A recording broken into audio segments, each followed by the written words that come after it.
การรายการประจำนี่แต่มีพี่ตองกับที่เชียรีอันนี้อยู่ยาวเหยียดตั้งแต่ปีแรกเลยนะเจ้าจนถึงบัดเดี๋ยวนี้2 คนนี่ก็ต้องมาห่างมาหายเมื่อเจ้านี่นะเจ้ามาหายเลยทุกปีมีการทำบุญประจำตัวเจ้าอันนี้ก็ต้องยอมรับนะเจ้าแต่ว่าหลังๆมาก็จะมีคอมเมนต์ตัวมาลืมไปแฟนพันธุ์แท้คนเจ้าแฟนพันธุ์แท้นี่ก็เหมือนกันนะเจ้าก็สำหรับวันนี้ก็เจ้าของพระอาจารย์มีแต่ความสุขนะเจ้าที่จะมีวันคล้ายวันเกิดวันที่16 กรกฎาคมนี้นะเจ้าแต่ความสุขความเจริญเป็นร่วมพร่มใจของรายการธรรมะคลายเครียดของเรานะเจ้าทำเดียวให้พินัดมีสมถ้ามีเวลาก็ถ้ามีเวลาถ้าเจ้าลืมบอกล่วงหน้าไปเนาะมีเป็นบทกลอนอย่างเล็กๆน้อยๆเขียนไว้เนาะไปอ่านตอนหลังเพลงก็ได้นะเจ้าตอนนี้เจ้าพบกับอาจารย์สมัครก่อนเจ้า10 นิ้วขอนอบน้อมก้มกราบแด่องค์สมเด็จพระสัมมาสัมพุทธเจ้าพระพุทธพระธรรมพระสงฆ์พระอรหันต์พระสาวกด้วยความเคารพยิ่ง10 นิ้วถวายความเคารพครูบาอาจารย์พระมหาเถรานุเถระผู้มีคุณูปการต่อพระพุทธศาสนาทุกรูปถวายความเคารพอย่างสูงนมัสการหลวงพ่อพระครูสมุวิศวรวรกิจโจหลวงพ่อเจ้าวาดวัดไฟหินหลวงพ่อผู้อำนวยการสถานีวิทยุพระพุทธศาสนาและวัฒนธรรมขึ้น FM 104.50 เมกะเฮิรตซ์ที่เมตตาธรรมอย่างสูงแล้วก็นมัสการอาจารย์เอาลักษ์โดยเนื่องแล้วก็เจริญพรณพิสมัยหัวหน้าธรรมะคลายเครียดเจ้าเจ้าเจริญพรพ่อกำนันหนุ่ยเนื่องครับมาการครับผมอาจารย์ครับเจริญพรพ่ออาจารย์ดร.อินโสมพ่ออาจารย์เจ็ดศรีครับนมัสการครับแล้วก็เจริญพรท่านผู้ฟังทางบ้านเด้อทุกท่านขอเจริญพรครับขอกราบนอบน้อมพระเถรานุเถระทุกองค์ครับผมถึงจำเรียนน้อยทุกองค์ครับผมขอกราบนมัสการพระอาจารย์พระครูสมุวิศวรวรกิจโยเมตตาเวลานะมาคาเจ็บครับผมกราบนมัสการพระครูใบนิชาจากมาครับผมเจริญพรจะการอาจารย์เอาลักษ์นะครับผมครับสวัสดีที่อยู่ดอนหัวหน้ามาคาเจ็บครับผมครับสวัสดีเจ้าขอบคุณอาจารย์ชมเป็นดร.ครับนายเจษฎีครับผมสวัสดีครับเลยครับธรรมะคาเจ็บทุกท่านทุกคนนะครับผมครับผมขออวยพรนะอาจารย์สุขภาพแข็งแรงครับผมอยู่เป็นต้นโพต้นไทรของธรรมะคาเจ็บศิลาทั้งหลายครับทุกคนนะครับผมครับเชิญครับครับก็ขอกราบไหว้สาเมตตาบารมีและแฮปปี้เบิร์ธเดย์เนาะท่านพระครูสมุวิศวรวรกิจโจนะครับผู้ในการสถานี 104.50 เมกะเฮิรตซ์แล้วก็เจ้าว่าวัดฝ่ายหินครับก็ขออำนวยอวยพรพระคุณเจ้ากับได้มีสุขภาพในร่างกายแข็งแรงอย่าอยู่เป็นร่มใบใหญ่ร่มใบหนากับมวลประชาสาธุชนตลอดถึงพระสงฆ์องค์เจ้าในปกครองเนาะคือวัดฝ่ายหินนะครับแล้วก็ขอให้ท่านอาจารย์นะครับได้มีอายุมั่นยืนยาวนะครับแล้วก็มีสุขภาพร่างกายแข็งแรงก็แต่ดำริสิ่งใดสิ่งหนึ่งกับขอให้สมดังมุ่งมั่นปรารถนาทุกประการเนอ กับไหว้สาท่านอาจารย์พระครูบดิกาสมัครยศิโรเจ้าเจ้าอาวาสนะครับวัดสายนี้นะครับเริ่มพรพ่ออาจารย์ดรกับไหว้สาอาจารย์เมนเอารักวันนี้คอนนะครับเดินทางกันเนาะตัวสันเมืองไปถึงนั้นห้วยหมูในนี่ไม่ใช่ธรรมดายังหนองรอบเนี่ยแล้วก็สวัสดีครับพี่สมัยสุริยดลหัวหน้ารายการธรรมะเกียรตินะครับเจ้าสวัสดีเจ้าแล้วก็สวัสดีครับไอ้หนุ่มหวังเมฆเนอะ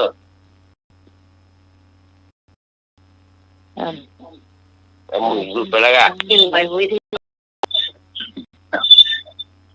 แล้วก็กับใบสาพระพระคุณเจ้านะครับที่ติดตามรับฟังอยู่บางวัดบางรูปเนาะพี่น้อง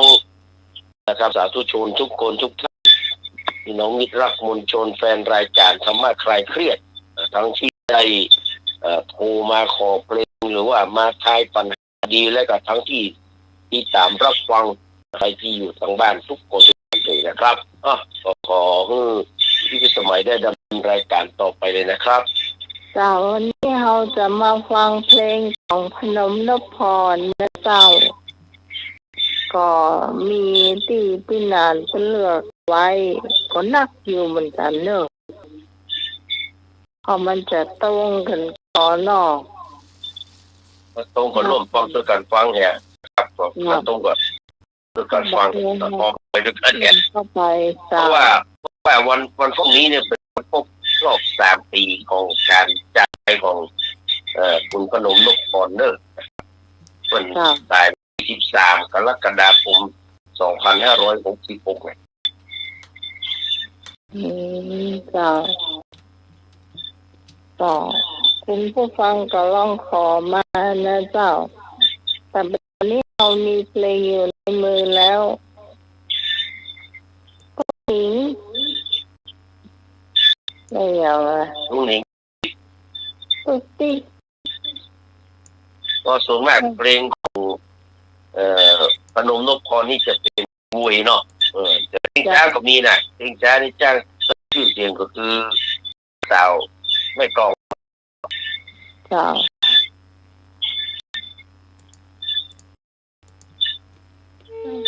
โทรมาขอได้เนอะได้เจ้าถ้ามันเป็นการก็จะเจ้านมัสการครับผมแฟนพันธุ์แท้ครับครับผมก่อนอื่นขออวยพรให้พระครูสมุ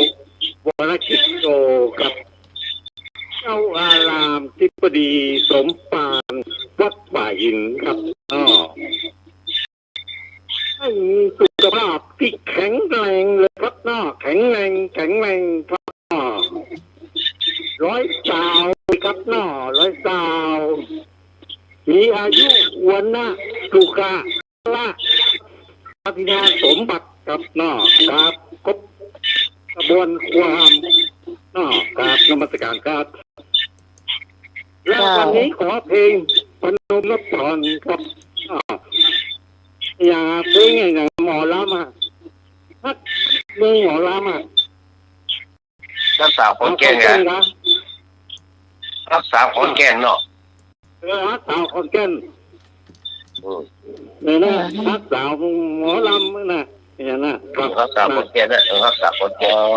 ครับเจ้า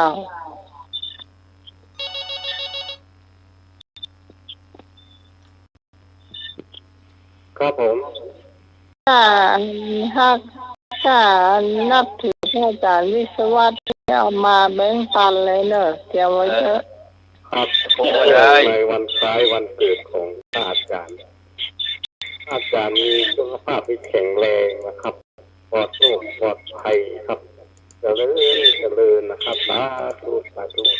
ผมโอเคภาษาแม่กลองนะครับผมราศีแม่กลองครับปล่อยเนาะ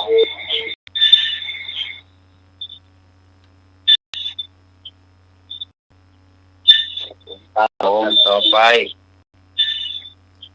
เลยครับผมของมโนนครเนี่ยนี่รูปรอเลยมโนนครเนี่ยพอปล่อยไปเปิ้ลคู่เพลงเลยให้ฟังคู่เพลงเนี่ยเพลง ครับ เลือกมันหอมแต่มันกำลังมี4-5เพลง เอาสาวพวกในกรุงเทพอะ เอาเพลงนะครับบอกข้าฟังว่ามันขึ้นหาบอกออกว่า เอาสาวพวกในกรุงเทพ ตาคู่เลยก็เปิดขึ้นมาเลย ฟัง ไม่ ว่า จะขอเพลงนั้นขอไปละอ่ะไม่จะขอเพลงนั้นก็ขอไปละอ่ะ ครับ จ้าโอ้ตุ๊กติ๊กคนมีปราณีหน่อยนะก็ม่วนอ่ะ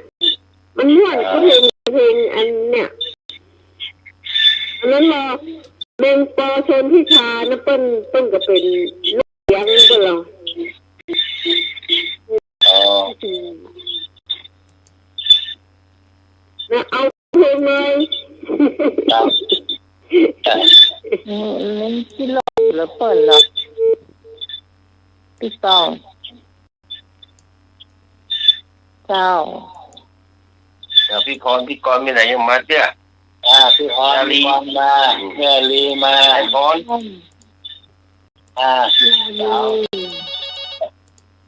สาวร่องแรงมาครับสมมุติคนแรงวง นักเพลงเลยครับ ครับ จะมองฟังนักงานอันนั้นอาจจะมองฟังนักงานจ้าขออาจารย์มีสุขภาพแข็งแรงนะครับขออาจารย์อายุมั่นยืนเจ้า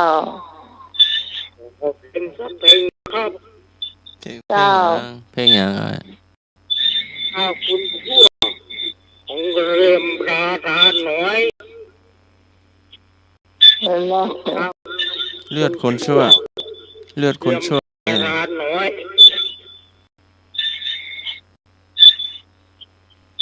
เนี่ยก็งานตาคนชั่วเริ่ม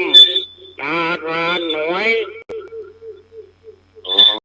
เอาไว้ฟังสุดท้ายไว้เนาะยมดาราน้อยภาษาคนชั่ว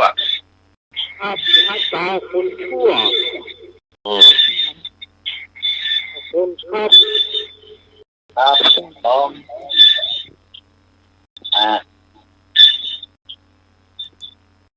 พี่กรณ์มาลีมา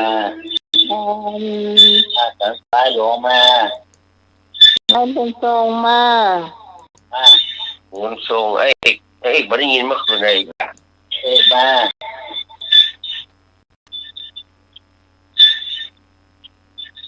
อย่ารับใคร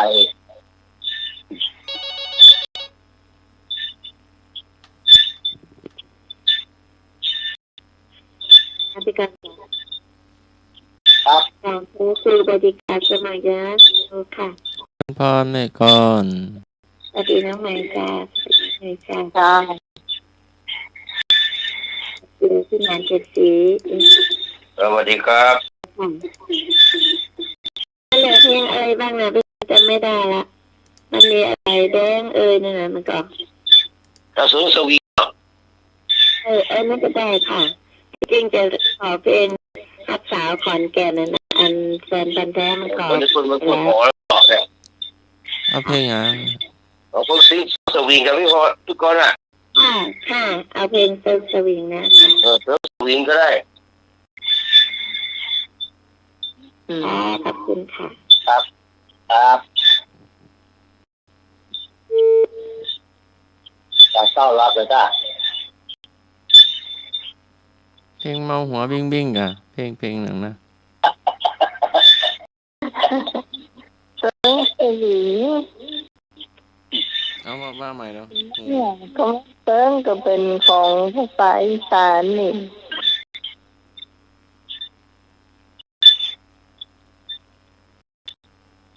สวิงเจ็บปวดนักร้องพเนจรก็ได้หรอ กระบิง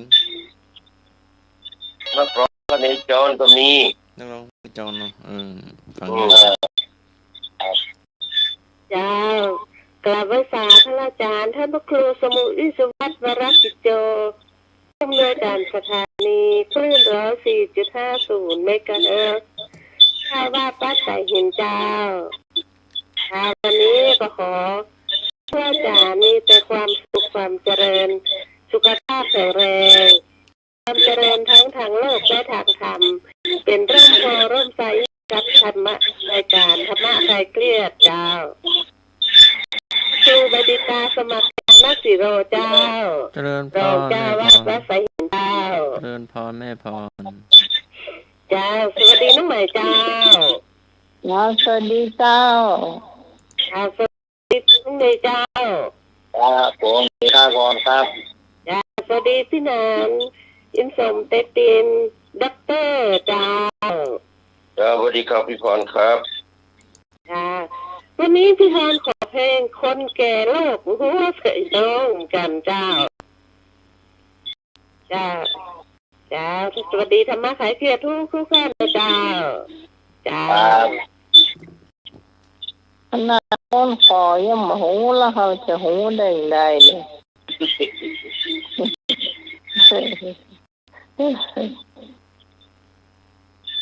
นั่นเตอ เอาไว้ฟังหมดสุดท้ายเนาะหมดสุดท้าย จ้ะ โอ้พนมนกพรนี่มันเที่ยงกันแล้วก็เป็นที่มาของพี่พรของพี่พรเนี่ยเนาะไอ้ที่เด็กเนี่ยอาจารย์สมัคร 1 2 รักโอ้โหเลย 4 5 6 7 8 8เพลง แต่เพลงที่จริงเพลงของไอ้นึกพี่พรบอก เจ้ารวมแล้วเจ้า แปดเพลงเอากับ2เพลงแล้วใครจะขอแหมหน้ามาเลยเนอะจะได้เปิดเพลงแล้ว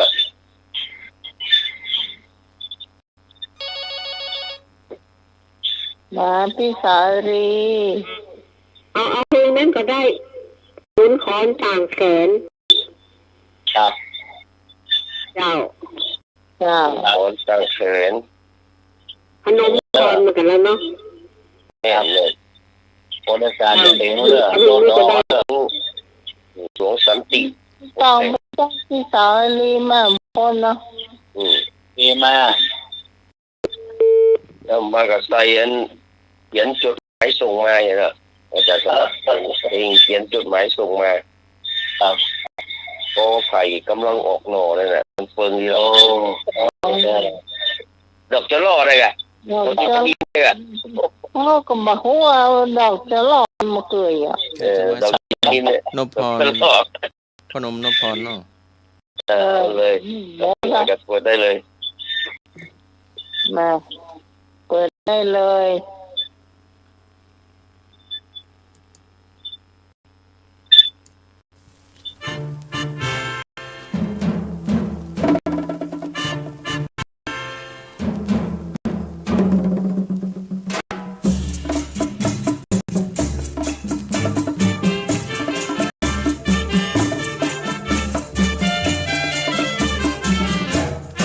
สวยเสียจริงชะโอต้องนิ่งกวันตาใครพบว่าต้องร้องว่านิ่งนิ่งนิ่งเอวองค์ช่างหยาดฟ้าใบหน้าช่างเกิดลิงดูช่างแจ๋วเสียจริงชะโอต้องนิ่งของพี่นี่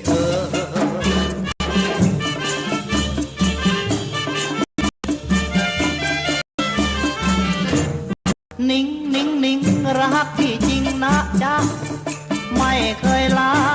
นิ่งจ๊ะเพื่อนเอ่ยรักนิ่งเข้าฟ้าเข้าลาที่พบเลยจะไม่รักใครเลยนอกจากตามเคยตรงนิ่งเดียว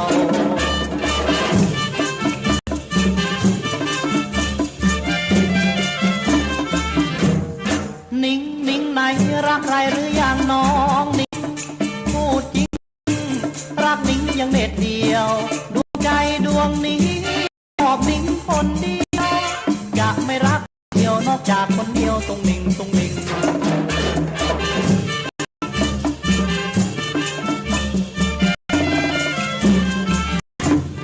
สวยเสียจริงชะโอตรงนิ่งควันตา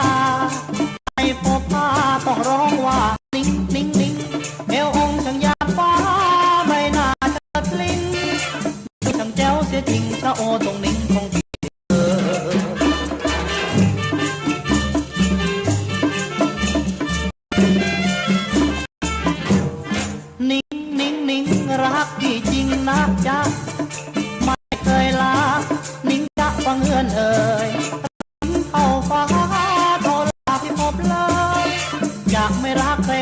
จากตามเคยต้องนิ่งคนเดียว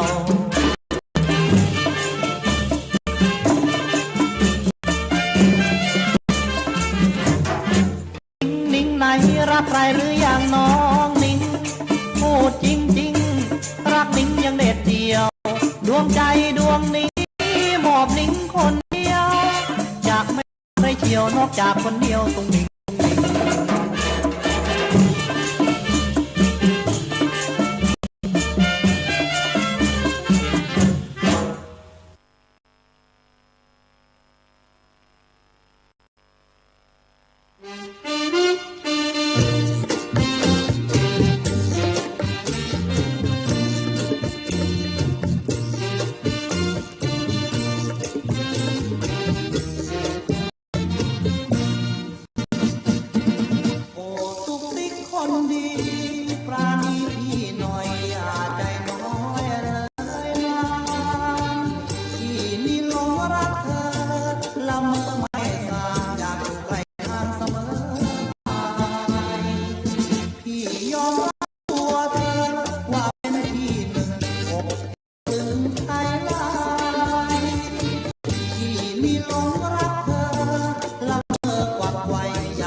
กับพนมนพพรไปห้องเพลงทุกวัน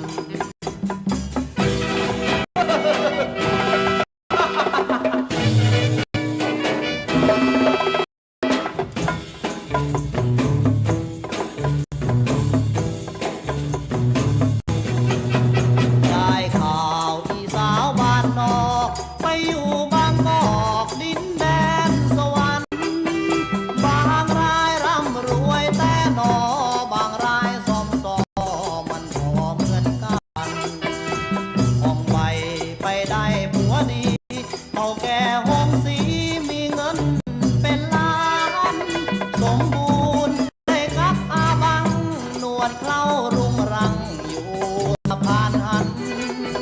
สำราญทำงานในบ้านเปลี่ยนชื่อใหม่ว่าบุษบาลาวันมณีสีวันจันทร์ฟองรวบรวมเงินทองเปิดห้องอาหารจันเป็งขี่เก่งติดแท้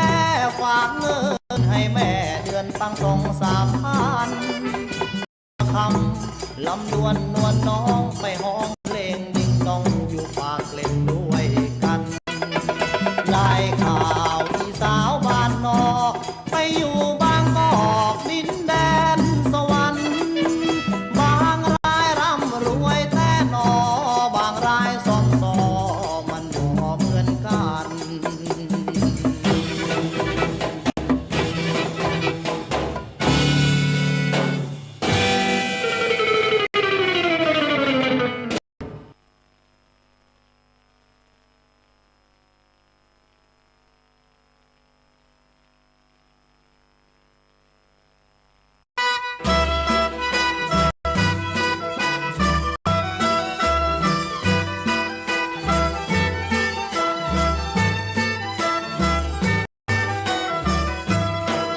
กอไผ่กำลังออกหน่อดอกจอลอกำลังจะบานเจ้านาเตรียมท่าไทยหวานอีนายจากบ้านบ่หันกลับมาม่วนเพลินอยู่ในเมืองกรุงลืมปู่ลืมลุงพี่ป้านาอาแม่พ่อเฝ้ารออีนายแม้แต่จดหมายบอกเขียนส่งมาคนลือเล่ากันยกใหญ่ว่าเอ็งไปได้ผัวอเมริกาเดี๋ยวนี้บ้านดอกคำใต้จังหวัดเชียงรายเจริญก้าวหน้าบนทางลาดยางบาต้อยรถยนต์เป็นร้อยวิ่งไปวิ่งมาโรงหนังเขาสร้างจานใหญ่รอบคำบ่ายดูกันได้ทุกครา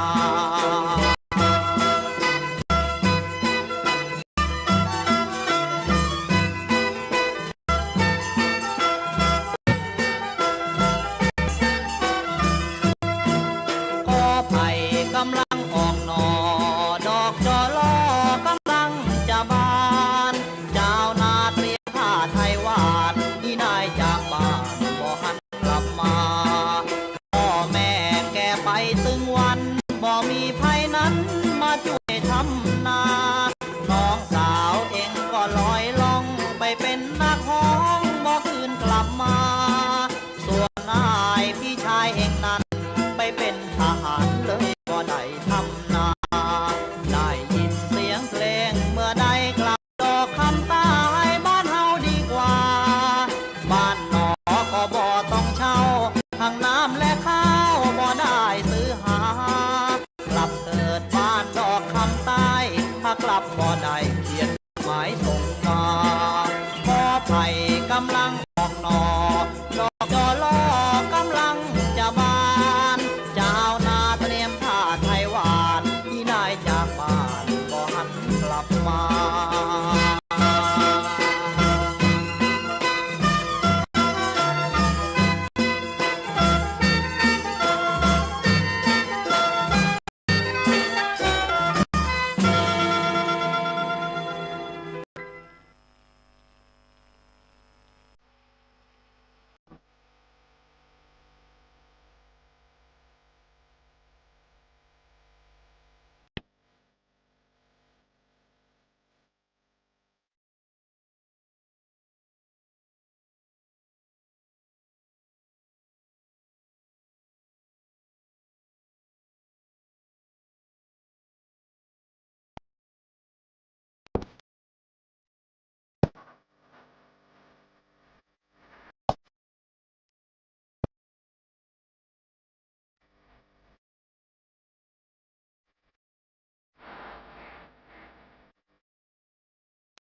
นึก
ากใจตระเวนเข้าแนวป่าไพรหวาดหวั่นไหวอะไรควันอ่อนที่นอนกอดปืนน้องสามคืนคงนอนกอดหมอนยามนิทราภาวะอาวรณ์ใจร้าวร้อนนอนเมื่อเพ้อฝันป่าดงพงพลึกขอยามดึกแสนเงียบสงัดแววเพียงลมพัดโบยสะบัดที่นอนหนาวสั่นน้ำค้างกลางพลายหยดจากใบไม้คลายเธอรำพันพอชอดอเฝ้ารอคืนวันจูบรับวันกำนันแก้วตาตีหนึ่งสองสามถ้าอยู่ยามที่นี้สุดงอยต้องยืนหัวใจเลื่อนลอยสุดเงางอยคอยนับเวลาอยู่ยามเดียวได้มีภาพถ่ายที่เธอให้มาเป็นเพื่อนใจได้ดูต่างหน้าดูภาพทุกลายยามเมื่อคิดถึง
สลั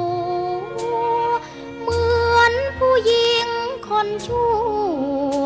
มองมัวด้วยหมอกราคีเพราะความยากจนฉันจึงเป็นคนเช่นนี้อกสาวร้าวหรือดีช่างมีแต่คนเหยียดยาม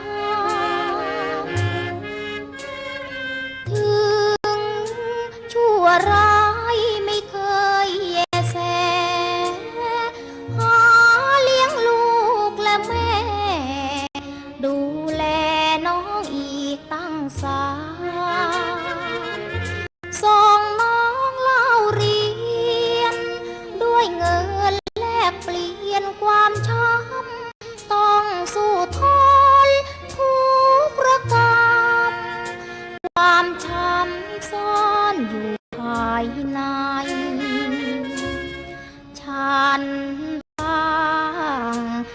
ความดีไม่มีใครเห็นฉันชั่วด้วยความจำเป็นจึงเปิดให้เห็นหัวใจฉันต้องเสียตัวเกลือกกลัวกับความชั่วร้ายฉันต้องนอนร้องไห้มีใครเขาเวทนาเห็นขอบฟ้านภาแจ่มใสฉันยังเหมือนคนไข้ต้องตายด้วยโรคน้ำตาฉันต้องเสียตัวเกลือกกลัวกับความชั่วช้าจะมีใครไหนเล่ามาอาสา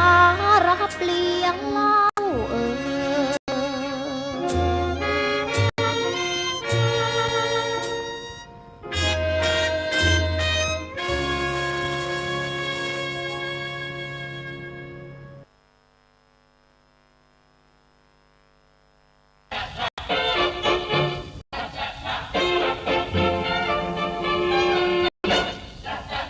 ชีวิตคนแก่อนาถแท้มองไม่ร้องเพราะไปน้อยใจสิ้นดีความสำคัญนั้นแทบจะไม่มีหนุ่มสาวสมัยนี้แทบจะไม่นั่งมองเห็นคนแก่ตัวว่ามีหัวล้าหลังหัวสมัยสิวิไลอวดอ้างเห็นคนแก่เหมือนด่างเช่นตาช่างสู่ความเจริญอันคนแก่ก็เคยได้แลเห็นโลกมาชุ่มโชคช้านานเหลือเกินนี่นะโลกที่เขาว่าเจริญสวยงามเพลิดเพลินแต่สิ่งล้วนลวงตามันเจริญแต่วัตถุที่สรรสร้างกันขึ้นมาส่วนจิตใจศีลธรรมนานามองเห็นกันไม่ว่ามันจะก้าวหน้าเดินดูแต่หนุ่มร็อกแอนด์รอนยุคใหม่ขึ้นรถไอไขว่ห้างนั่งเสียเพลินเห็นคนแก่ขึ้นไปก็ทำเป็นเมินใจก็ดำเหลือเกินทำนั่งไม่รู้ไม่ชี้พอสาวๆก้าวขึ้นแม้รีบลุกยืนทันทีปล่อยคนแก่ห้อยโหนมีผิดชนีเห็นมาหลายทีใช่ป้ายสีต่อแย่คุณสาวๆวัยรุ่นราวทีนเอ็นชวนไปฟังเทศเป็นเพื่อนกับคุณแม่พอพระเทศนั่งโงกงอแงน้ำโมน้ำแม่แม้เธอไม่รู้เลยสักคำตาบาดทีไรเธอไม่ใส่ใจเรื่องกรวดน้ำที่เรื่องเพลงช่างเก่งจดจำสอนสวดมนต์วันยังคำเธอไม่จำได้สักวันเชิญฟังคำคนแก่ปรำไว้บ้างอ่านแนวทางที่ควรจะสรรจงทำบุญทานทั่วกันเพราะพระเท่านั้นท่านจะช่วยเคราะห์กรรมคนลืมตัวชั่วซ้ำรอมองข้ามรถพระธรรมควรสวดมนต์ไหว้พระเป็นประจำรถพระธรรมจะนำให้นางสวัสดี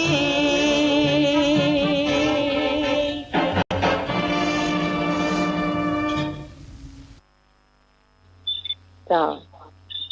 จบไปแล้วทุกเพลงในเก่าที่ออกมาช่วงนี้ที่ได้จะสีเมียก่อนครับก่อนที่เราจะเข้าสู่รายการตอบปัญหานะครับก็วันนี้ที่เราเปิดเพลงครับของสนุกนพพรหลายๆเพลงก็เนื่องจากว่าเป็นวันที่เรารำลึกถึงการไปนะครับของคุณพนมนพหรือว่าคุณโอนะ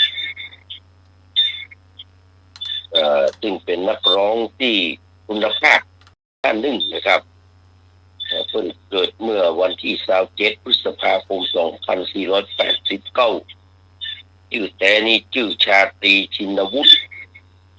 เป็นคนอำเภอพานทองจังหวัดชลบุรีแล้วก็มาตายเมื่อวันที่13กรกฎาคม2566ในขณะที่อายุ77ปีถึงวันพรุ่งนี้ก็จะถึง80ปีพอดีเนาะก็เริ่มแสดงเริ่มปีที่แสดงปีที่เข้าสู่วงการนี่ก็ประมาณพศ2509นะครับอยู่ถึง2552นะครับได้ประมาณ40กว่าปีลดเล่นอยู่ในวงการนี้นะครับก่อน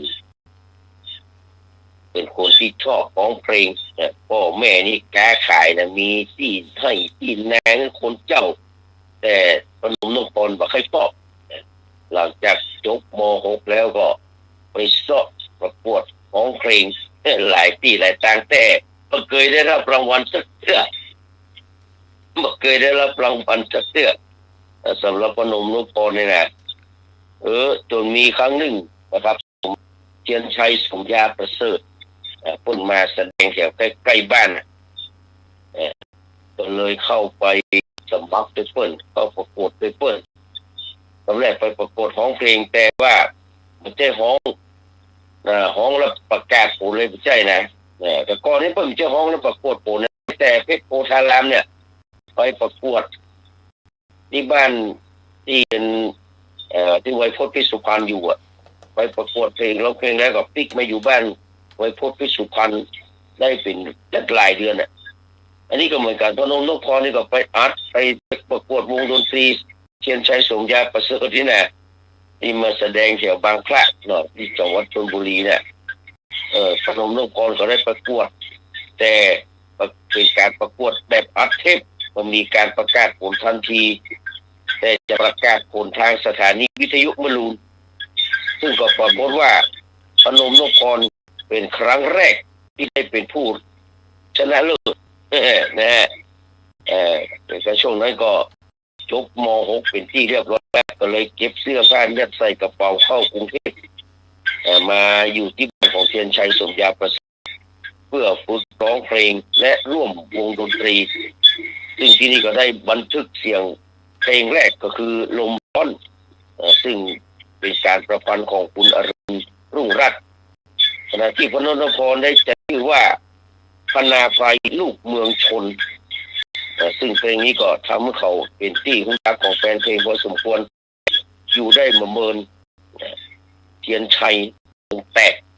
เนื่องจากว่าเทียนชัยเป็นคนใจร้อนอยู่กับครูก้องครูการรุนวงเนี่ยอยู่ด้วยกันได้เหมือนนะซัดลูกวีแล้วปากแตกกันเตื้อนะเทียนชัยเป็นคนใจร้อนเป็นคนใจร้อนใครอยู่ตัวบ่ได้ถ้าบ่เถียงก็บ่เป็นหยังนะถ้าเถียงเนี่ยได้ใส่ลูกคุยละในสุดท้ายแล้วลูกวงก็หนีไปเปิดวงคนเดียวเย็นใจวงแตกเรียบร้อยก็เลยพนมนพรก็เลยแต่ตีว่าเวไปเป็นเราอ่อนรถเมล์พ่องการแล้วก็ปิกมาบ้านไปเตื้อแล้วก็ไปอยู่วันหนึ่งไปสมัครที่หลังจากที่ปิกมาชลบุรีแล้วก็ปิกไปกรุงเทพเพราะว่ามันติดใจแล้วมันอยู่บ้านมาได้แล้วที่ค้านพอให้พอแน่ที่ค้านพอที่เจ้าก็เลยปิกมาอยู่กรุงเทพแล้วไปสมัครที่วงจุฬาราชนะครูบอกเอาแล้วครูมงคลอ่านว่าบ่อยนักร้องมันเต็มพนมนพรก็เลยไปเนาะว่าผมมาเอาเป็นผมเป็นนักร้องก็ได้ครูผมขอเป็นคนเสื้อซักแก้แบกกองอะไรอย่างก็ได้ขอแรกเข้ากินไปวันๆก็พอละว่าครูก็ตกลงครูบ้านตัวเก่าไปเจ้าคนตู้แหน่ยอมเนาะเนี่ยแล้วก็เลยสามารถเนาะได้เพลงดีๆของจวงสันติสุขีเถิดที่รักอย่างนี้ประมาณเนี้ยแล้วก็นูนหมอนตั้งแขนเนี่ยเพลงแรกๆของพวกเนี่ยแล้วก็อัดอั้นตันใจ แล้วก็เพลงที่ทำให้คนดังที่สุดก็คือที่เขาเปิดไปแกเป็นเพลงจ้าลาสาวแม่กลองเนี่ยซึ่งแต่งโดยคุณเลิศวงศาโรจน์แต่เลิศวงศาโรจน์นี่เปิ้นไปขายลิขสิทธิ์คือกับอาจารย์เกษมสุวรรณเมนะนะครับก็เลยกลายเป็นเกษมสุวรรณเมนะอยู่หน้าปกเลยนะครับก็มีเพลงที่เขาเปิดไปเนี่ยยังหมดเกินใช่เนาะนักขนาดนี้เพลงของที่เขาไม่ได้เปิดก็ทำลายเพลงเนาะทุกทีเธอที่รักนี่ก็ไม่ได้เปิดเนาะแต่วันรับฟ้ากับดินโอ้ทะเลโลกนักอะเพลงคนที่แอร์อย่างนักอะเพลงพนมนพรเนี่ยสุดท้ายก็อย่างว่าเนาะคนเฮาชีวิตคนเฮามันแน่นอนพนมนพรนี่มีอาการป่วยด้วยโรคเส้นเลือดสมองแตกตั้งแต่2554รักษาตัวมาต่อมาก็มีอาการริ่มเลือดจากหัวใจลุดขึ้นไปที่สมองทำให้ต้องผ่าตัดแล้วก็ปิกมาพักฟื้นที่บ้านเป็นเวลา3 เดือนก่อนที่จะเสียชีวิตไปอย่างสงบเมื่อเช้าของวันที่13 กรกฎาคม 2566ชีวิตอายุ77 ปีนะครับนั่นก็เหลือเพียงเสียงเพลงเนาะที่ยังต้องแล้วเพิ่งก็เป็นนายกสมาคมร้องหลายเจ้าเนาะหลายสมัยเนาะนมนพรก็ได้สร้างหลายเรื่องเพลงที่ยอดรักสมัยก่อนมีระบุสบาฐานในปอชนพิชาเนี่ยที่เพิ่นสร้างมาเหรอเอาในสมัยนั้นน่ะนั่นแหละยอดรักก็ไปอยู่ในสังกัดเพิ่นได้หลายเป็นสักหลายเรื่องเหรอก็คือพนมนพรถ้ามีประเดี๋ยวนี้ก็วันศุกร์ครบ80 ปีเต้าพุทธเจ้าแล้วแต่อย่างว่าเนี่ยมันคนเขามาแน่นะจะมีเรื่องเล่าเห็นเรื่องหนึ่งก็คือล้อตอกก็คือแผลสวงทรัพย์สำรวยเนาะแต่ล้อตอกเนี่ยเรียกว่าตันลกธรรมตะเห็นท่านหนึ่งเนาะอายุตายก็90 ปีแล้วสมัยเพิ่นไปจีบนะเพิ่นไปจีบป้าสมจิตทรัพย์สำรวยซึ่งเป็นนางเอกในสมัยนั้นโอ้ไปจะไปคือสมจิตทรัพย์สำรวยจะตกลงปรงใจเอาล้อตอกสมจิตเป็นนางเอกล้อตอกเป็นล้อกระจอกธรรมดาแล้วก่อนมีลูกตื้อเนาะมีลูกตื้อแล้วก็มีเล่ด้วยนะทุกคืนนี้เพื่อนจะไปยืนอยู่แถวเสาไฟฟ้าหน้าบ้านสมจิตแล้วก็พอดึกมาก็จ้างคนไปแตนจ้างคนไปยืนเฝ้าแตนจนถึงว่าเจ้าฝนตกแดดออกแห้มแต่ฝนตกก็แห้มไปไหนอยู่เนี่ยนะก็จ้องไปกลางจ้างคนตลอดเพื่ออยู่หัวค่ำพอดึกมาไปละคนอื่นมาแตนนี่ได้ไปปีสมจิตใจอ่อนแม่ที่เปิดใจอ่อนกันเลยแต่งงานกันแล้วต้องมาเปิดเผยเมื่อรุ่นแต่เขาไปถึงตัว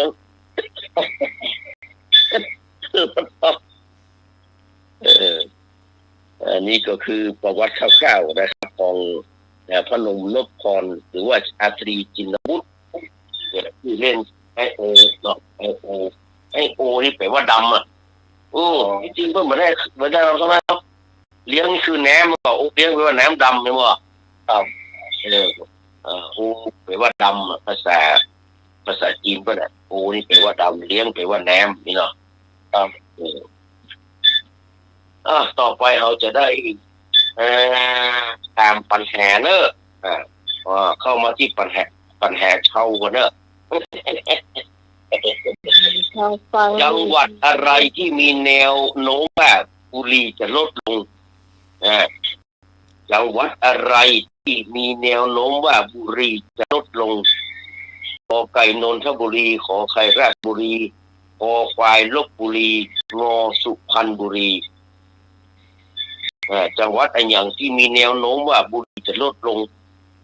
นนทบุรีราชบุรีลพบุรีสุพรรณบุรี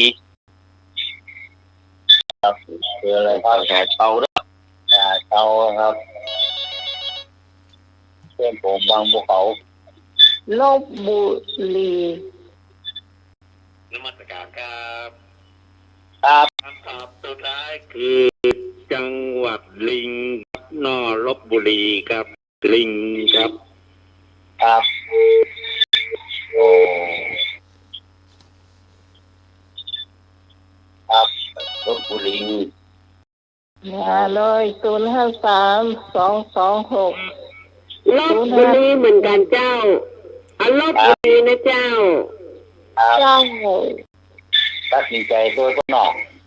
นี่นอน นอกเสื้อโดยในร้านดูไรเนาะมันต้องขึ้นนักเนาะ ไม่รู้หรอ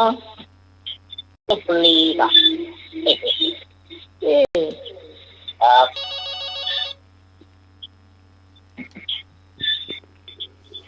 เจ้า ที่การการรถดีเหมือนกันนะจ๊ะ ลพบุรีเนาะโดยแฟนบอลแท้เนาะ อันลิงมันเอาไปสูบมันแล้วควรเลยเหมือนสูบเลยเอาลบบุรี แล้วมันสูบพี่ก่อนมันหันมันขยำแล้วก็มันสูบสีนิ้วยีบน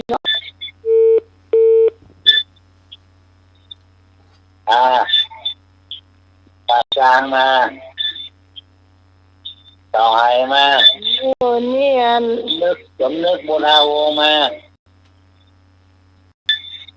เนี่ยให้พงหายไปไหนก็ขึ้นอยู่จุบ้านนาทีสุดท้ายบ่ รับประกาศ มีพี่พรมา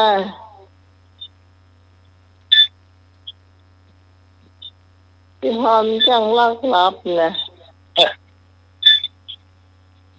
เอาลืมกิ๊กบุรี อยากจะมาเอาเกคุย นี่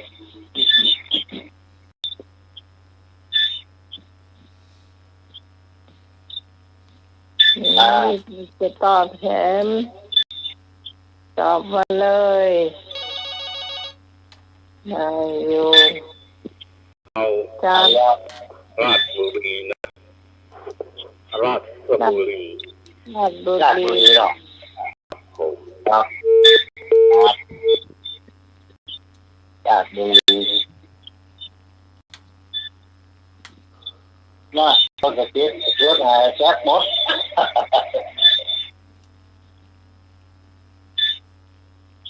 แม่เพลนได้สเก็ตเจ้ามา จันทางมา เราไม่แสง เป็นผ้าดุจะแปลงมาดุ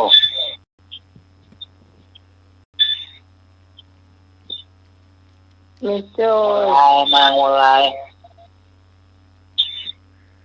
ไม่โจ้ไม่แสง โจมาไอ้ตรงสีตรงวัดรับก็ได้ เจ้าตานกล้วยเหมือนกันเจ้าลบบุรีเจ้า ครับ สวยสวยสัน ตอนนี้เฉลยก่อนเนาะครับ จ้า ถูกต้องไม่ถูกต้องเพชรลบบุรีเนาะลบบุรี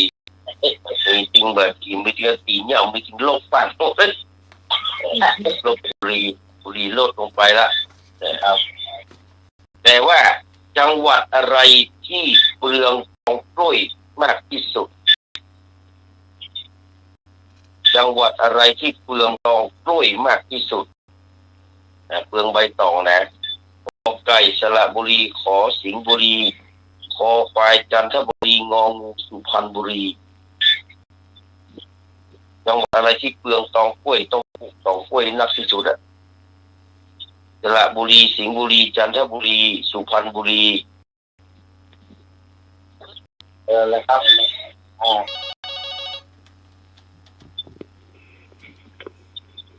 แล้วที่การจ่าพี่ก้อนเอาสุพรรณบุรีข้ององู งานบุรีเนาะครับ จ้า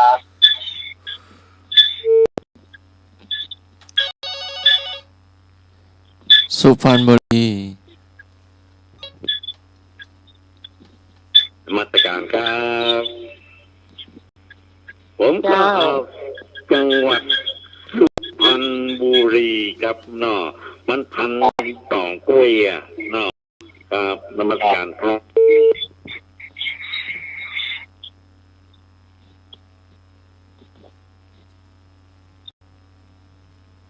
เดี๋ยวนะครับ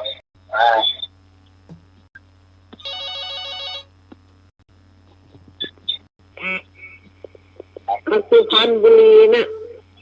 ครับ งานดีเนาะ เจ้าสุพรรณบุรีนะ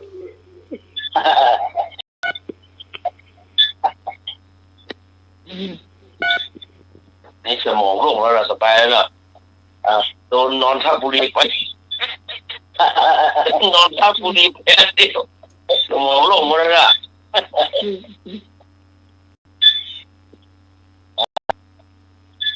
สมอง เจ้าพี่พรเอาไก่ดีกว่าสระบุรีเจ้า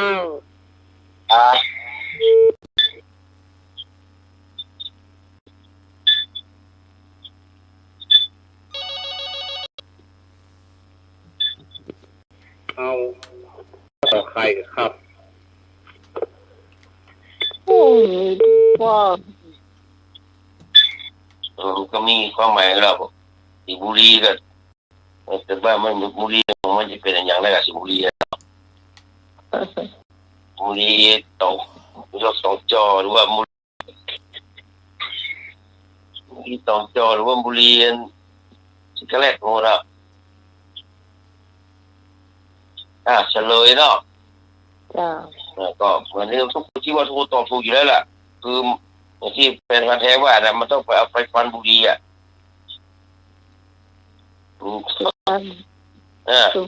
ข้อหนึ่งเนอะข้อหนึ่งสำหรับเรื่องเงินนี่นะภาษาชาวนี่นะจังหวัดอะไรที่ไม่สูบบุหรี่จังหวัดอะไรไม่สูบบุหรี่กอไก่สระบุรีขอไข่ราชบุรีคอควายลพบุรีงอโนนทบุรี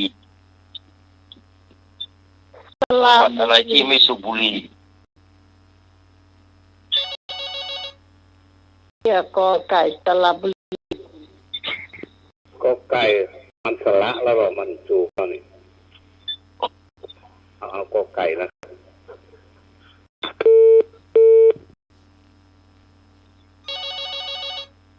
นาปานกล้วย จ้าก็เอาสระบุรีเหมือนกันจ้ามันไอ้พงว่าจ้ะเพราะมันสลัดไปแล้ว มันก็คงไม่สูบแล้วจ้ะ แต่พระพยอมบ้านะเกิดบุรีมันง่อยเดียวกระดูกได้หมดแอบแปลกบุรีกระดูกแล้ว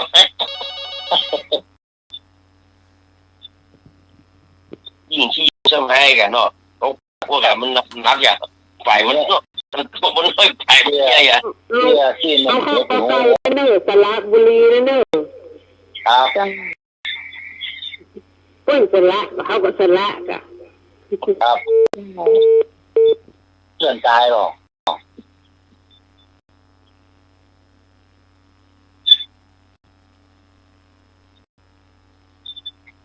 ทุกสมอง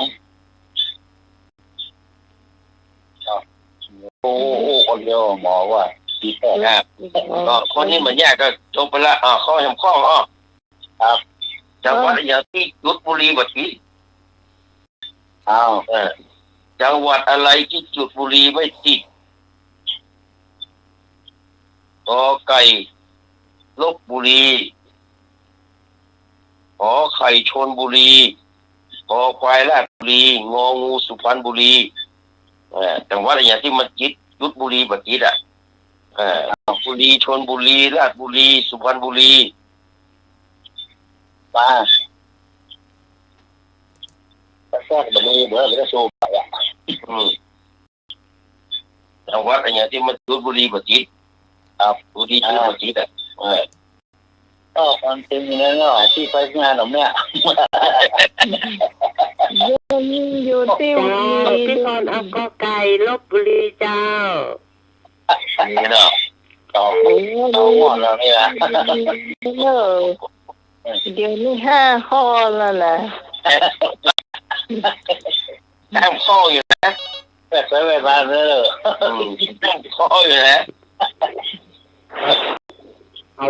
ข้อใครครับชลบุรีครับผม ขอใครเนาะ ดีเนาะ อาจารย์ขอใคร อืม ปลาเศร้าขอไก่มีความเห็นบ่เหมือนกันบงกับป่าบงอ่ะ แอบเนี่ย เจ้า ไหน กับ เนาะ ทาง เอาชนบุรีเหมือนไอ้พงเนี่ย ขอไก่เนาะ ขอไข่ชนบุรี ครับเนี่ยเนอะสี่หัวใจแดงมากเลย จ้าพี่กรณ์ราชบุรีจ้ะ ครับ เอาละ1ละนะเป็นมันแท้มา ที่จริงมันน่าจะเอาสุพรรณบุรีนะเพราะว่ามันมัวแต่พันบุรีมันไม่ได้จุดสักเตื้อ เอาแล้วแต่ เอาสุพรรณก็ได้จะเอาสุพรรณบุรี พานนอกครับมันเป็นประเทศหนึ่งเลยเนี่ยเป็นประเทศนะ มันมัวแต่พันอยู่มันได้สักเตื้อ เดี๋ยวก่อนถ้าพี่กรณ์วางก่อนถึงเข้า ไม่รู้เดาเอาเพราะบ้านไม่มีใครสูบบุหรี่ ครับ มาแฟนพันธุ์แท้มา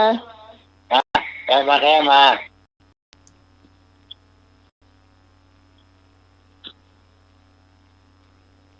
เลย ครับ นมัสการครับ ครับ ผมมากรุงเทพมหานครครับเนาะ ขอ ไป ไข่เนาะ กรุงเทพ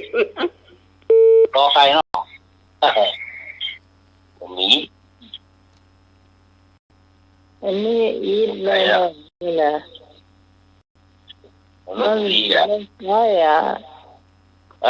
นั่นเลยเนาะครับก็มันก็ชลบุรีแกมันเปียกนะมันยึดที่ได้เลยอ่ะบุรีเปียกนะมันเป็นจุดที่ชลบุรีอ่ะคนไปว่าน้ำอ่ะ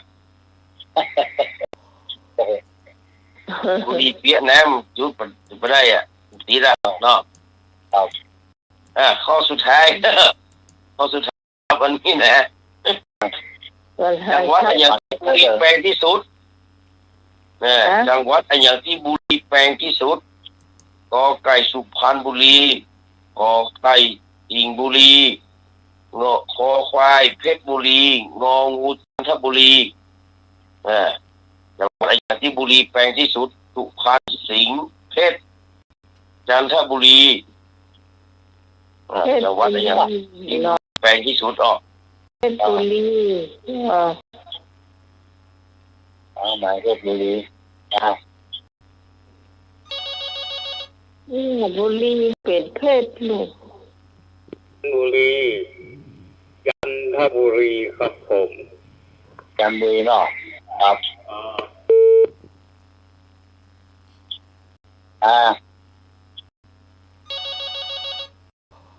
แต่เลยมาเนี่ยเนอะพ่อเขาท่าเลย จันทบุรี ครับจันทบุรีเนาะ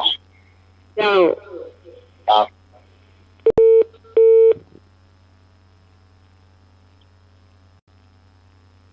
ก่อนนี่มาสูบบุหรี่เชื่อว่าตายเลย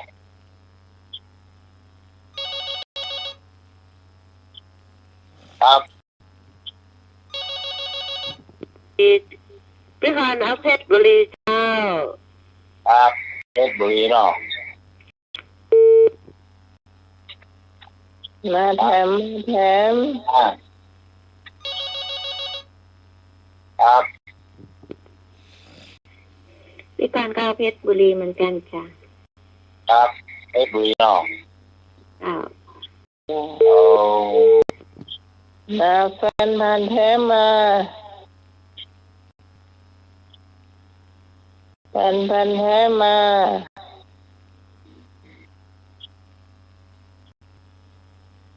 ตายเดี๋ยวมาตันตัวละ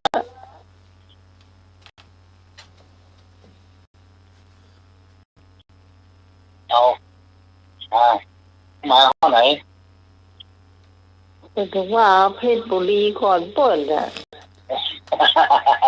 เด็กปันฟังแต่ ถูกต้องเพชรบุรีเพชรแปลงหรือเพื่อนเนาะจันทบุรีมีกระปิดพลอยแล้วเนาะพลอยกับเงาะ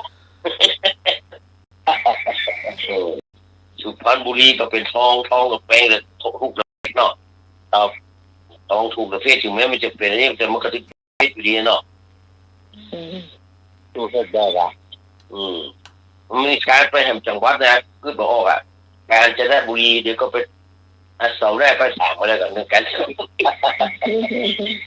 ก็เป็นไส้โอบุรีก่อนแต่ไม่ใช่ก็แค่ไปโฟไปหัวโอ้แค่การจะได้บุรีจังหวัดบ่เคยเนาะมันไม่ใช่จะนักอยู่อ่ะเดี๋ยวก็ว่ากันตอนนี้ก็มาถามเด้อถามง่ายๆเนาะชื่อเก่าของนางวันทองคืออย่างชื่อเก่าของวันทองคือกอไก่บัวขี้ขอสีวิไลคอควายสร้อยฟ้า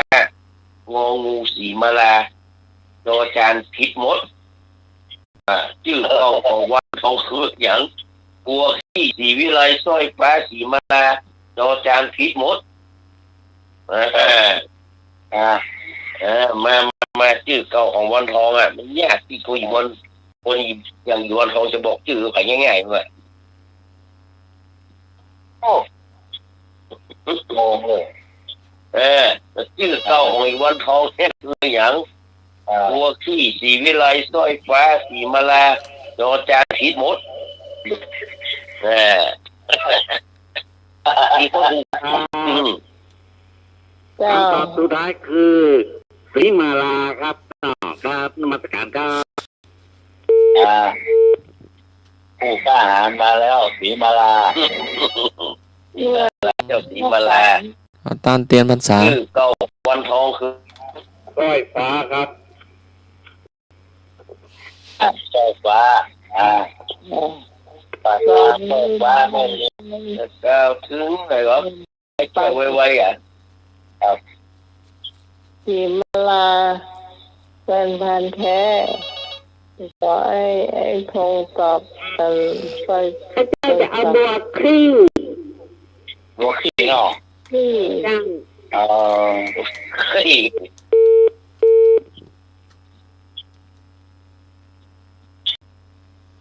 บัวขี้ตายมากที่พาย นางวันทองสองใจเนาะมีพ่อใจมีเมียหลายคนว่าเป็นสุนแขกจริงนี่แหละมีก็ได้หม้อ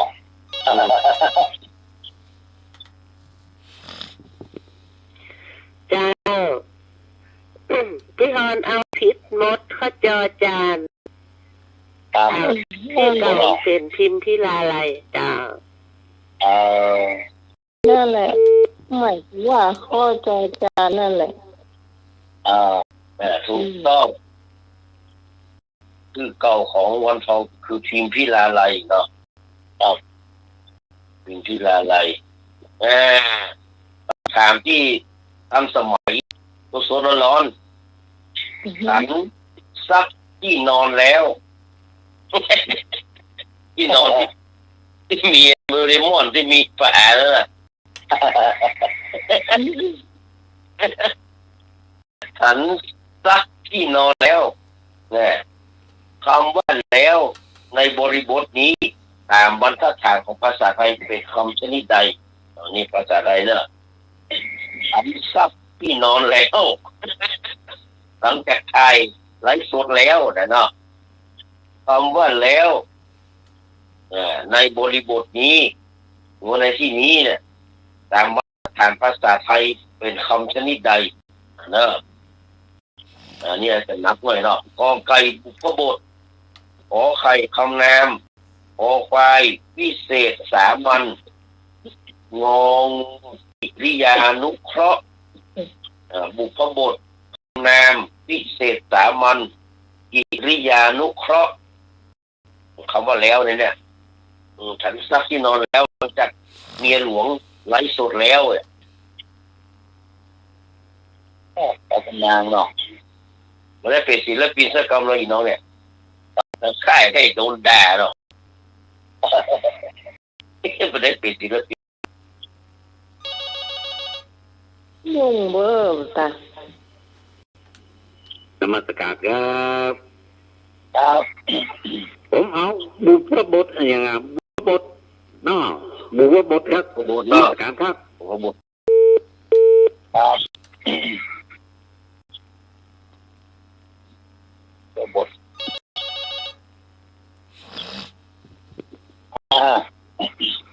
เจ้าเอาขอใครเจ้า ครับผมแนนเนาะ เจ้า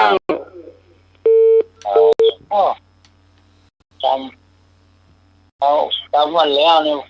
พ่อหลายอย่างว่ะเอาก็ นี่เมื่อกี้พี่หนันว่าคำกิริยาไอ้อย่างนั้นนะอยู่ข้อไหนจ๊ะ มีวิทยานุเคราะห์อยู่ข้ององู เอาข้ององูจ้ะ งองูเนาะ จ้า จำไปแล้วนะจำไปแล้วที่เที่ยวพ่อหลายโล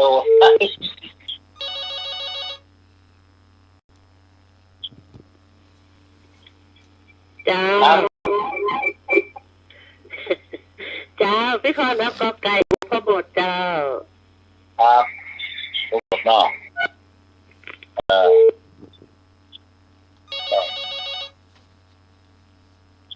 เดี๋ยวจะแทรกเนอะจำมาแล้วนะ เต็มมดเนาะ ครับ เหลือสักข้อกัน เดี๋ยวผมก็อยู่เหลืออยู่เหลือพิเศษสามัญ เอาเนี่ยเอาตัวเนี้ยเอาที่มันเหลือเนี่ยเอา เนาะเหลือเนาะครับทำเดียวได้นะพ่อผมเป็นคนแท้เอาเนี่ยก็แก บุพ ก็ บุ บ ต ดเดียวก็บดเนาะครับเฉลยไอ้ปงถูกแล้วพิเศษสามัญคือคำขยายคำว่าซักที่นอนคำว่าแล้วนี่แหละเป็นพิเศษสามัญครับ เอ้ยคง พิ มา เศษสามัญให้ผมเปลี่ยนเป็นที่นอนไปพูดแล้วได้แล้วเนาะนั่นไอ้คงได้แล้วเนาะตินโดเรมอนตินหานั้นได้แล้วเนาะโอ้กำมาแล้วกำเดียวได้แล้วต่อไปข้อใดใช้ภาษาไม่เป็นทางการ ข้อใดใช้ภาษาไม่เป็นทางการเนอะข้อใดใช้ภาษาไม่เป็นทางการกอไก่เครื่องปรับอากาศขอไข่ใบขับขี่ขอควายจักรยานยนต์งองูคลอดบุตรข้อใดใช้ภาษาไม่เป็นทางการเครื่องปรับอากาศใบขับขี่จักรยานยนต์คลอดบุตรคำใดไม่ใช่เป็นภาษาทางการข้อใด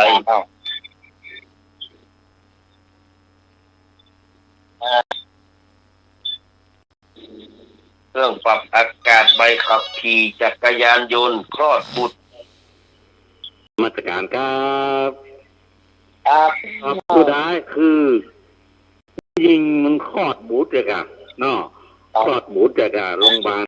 เนาะครับ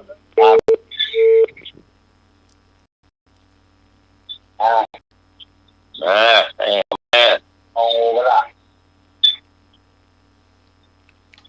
ก็ได้ภาษาไม่เป็นทางการ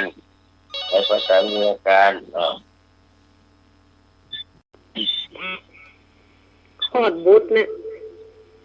ข้อบุตรเนาะ เจ้า ข้อบุตรเนาะข้อบุตรเนาะ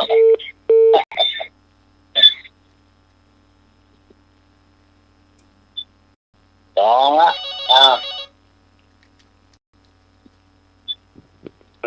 เนี่ยก็เกิดลูกคลอดบูธอ่ะ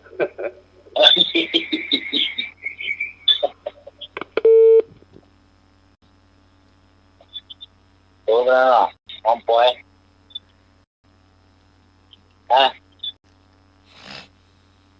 อนมาต่อยมา พระน้อย ต่อยมีใครจะไม่แหมเดิน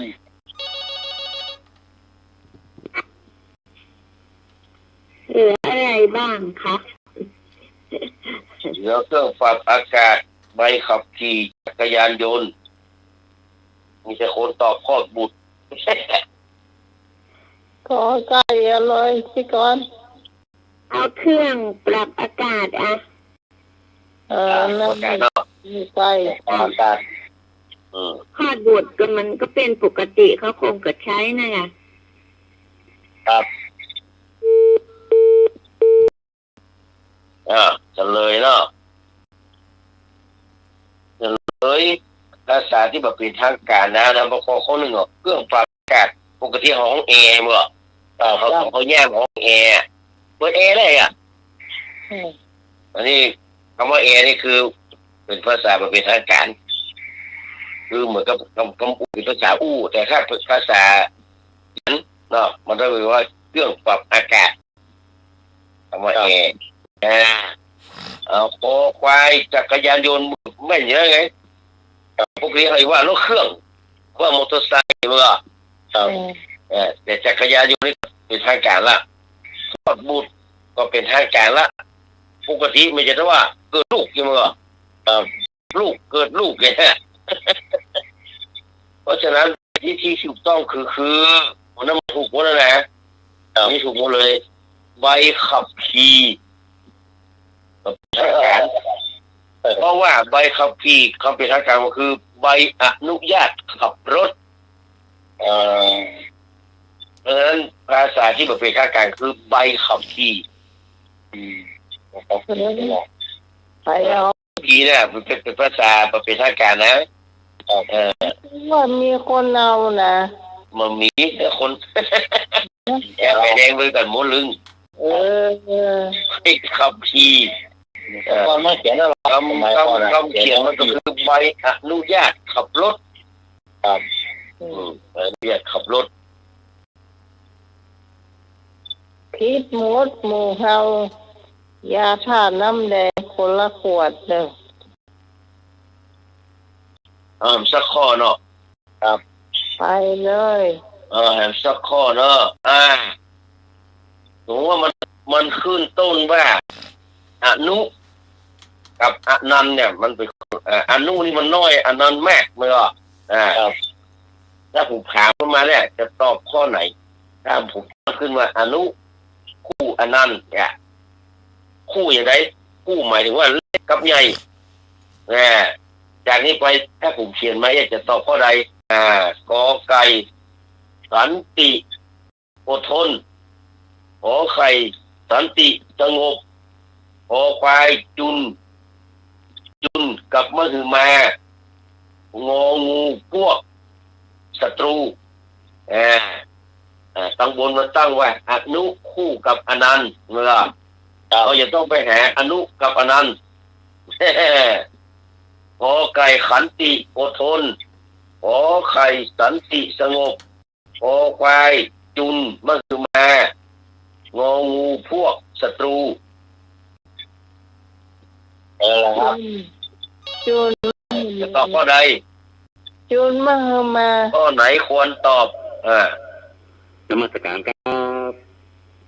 ผมเอาอันขันติอันอดทนนะอย่างกอไก่เนาะครับกอไก่เนาะกอไก่เดี๋ยวจีไม่เห็นเลยคอควายจ้าพี่พ่อนะคอควายเนาะ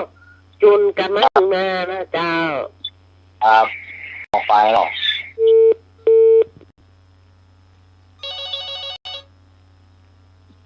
ครับจ้าพี่กันจ้าคอควายจ้าครับคอควาย3ให้หลวงให้โอเงาคองูนะงองูเราศัตรูเนาะศัตรู เอาปล่อยตาไม่ลงมา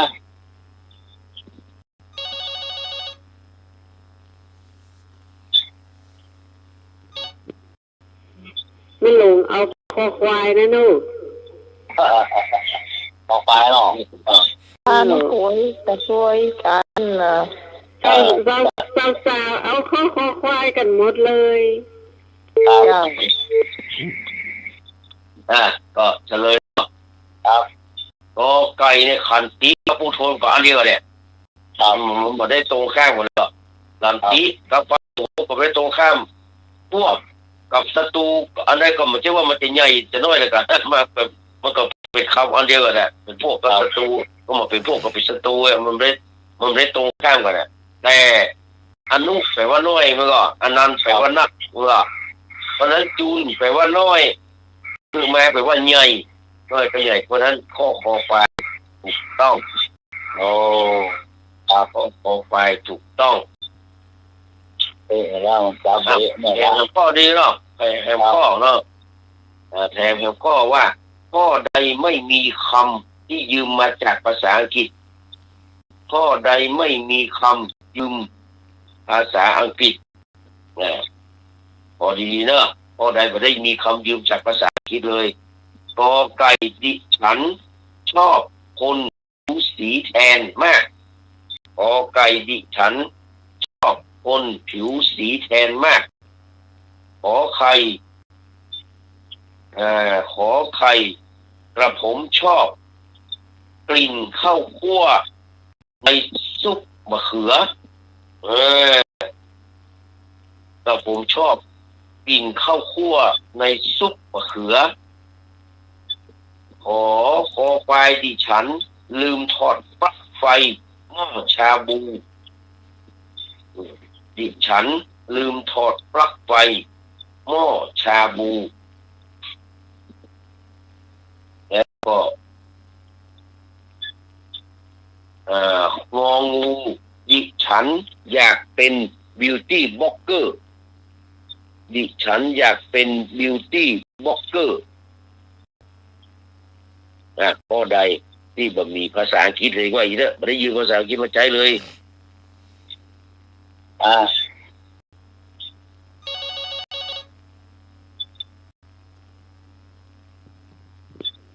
เจ้าน มัสการครับเอากอไก่เห็นกำเหรอกอไก่ครับใช่ครับดิฉันชอบคนผิวสีแทนนี่เนาะครับเขาว่าเป็นขอไข่นี่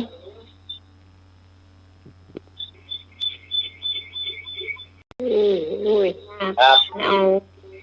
ข้อที่ว่าผมชอบกลิ่นข้าวคั่ว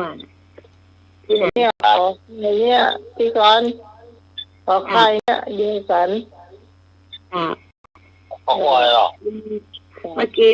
มัวแต่คิดว่ามันเป็นแบบไหนแล้วก็เลยไม่ได้จำว่าข้อไหนจ้าเอาข้อนี้จ้ะ ไม่ใช่ ข้าวคั่วหรอ ครับ ครับ ไอ้หนุ่ยชอบกินข้าวคั่วดีล่ะ ครับ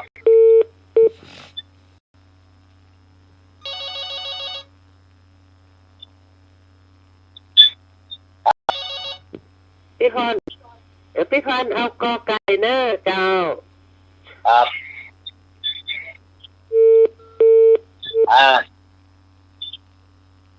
ข้ออย่างเช่นแก้ภาษาอังกฤษ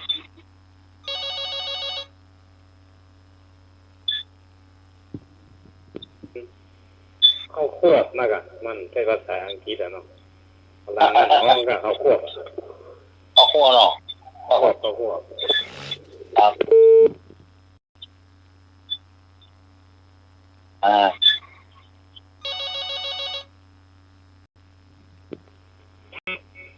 เอาข้าวคั่วน่ะ ครับ จะไม่ต้องใส่ข้าวคั่วอีกเดียว ครับ ยังไม่ต้องใส่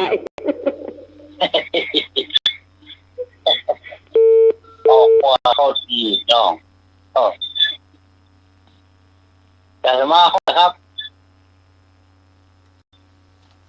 เอาข้ององัว มออ่ะ แสดงว่าเก่งภาษา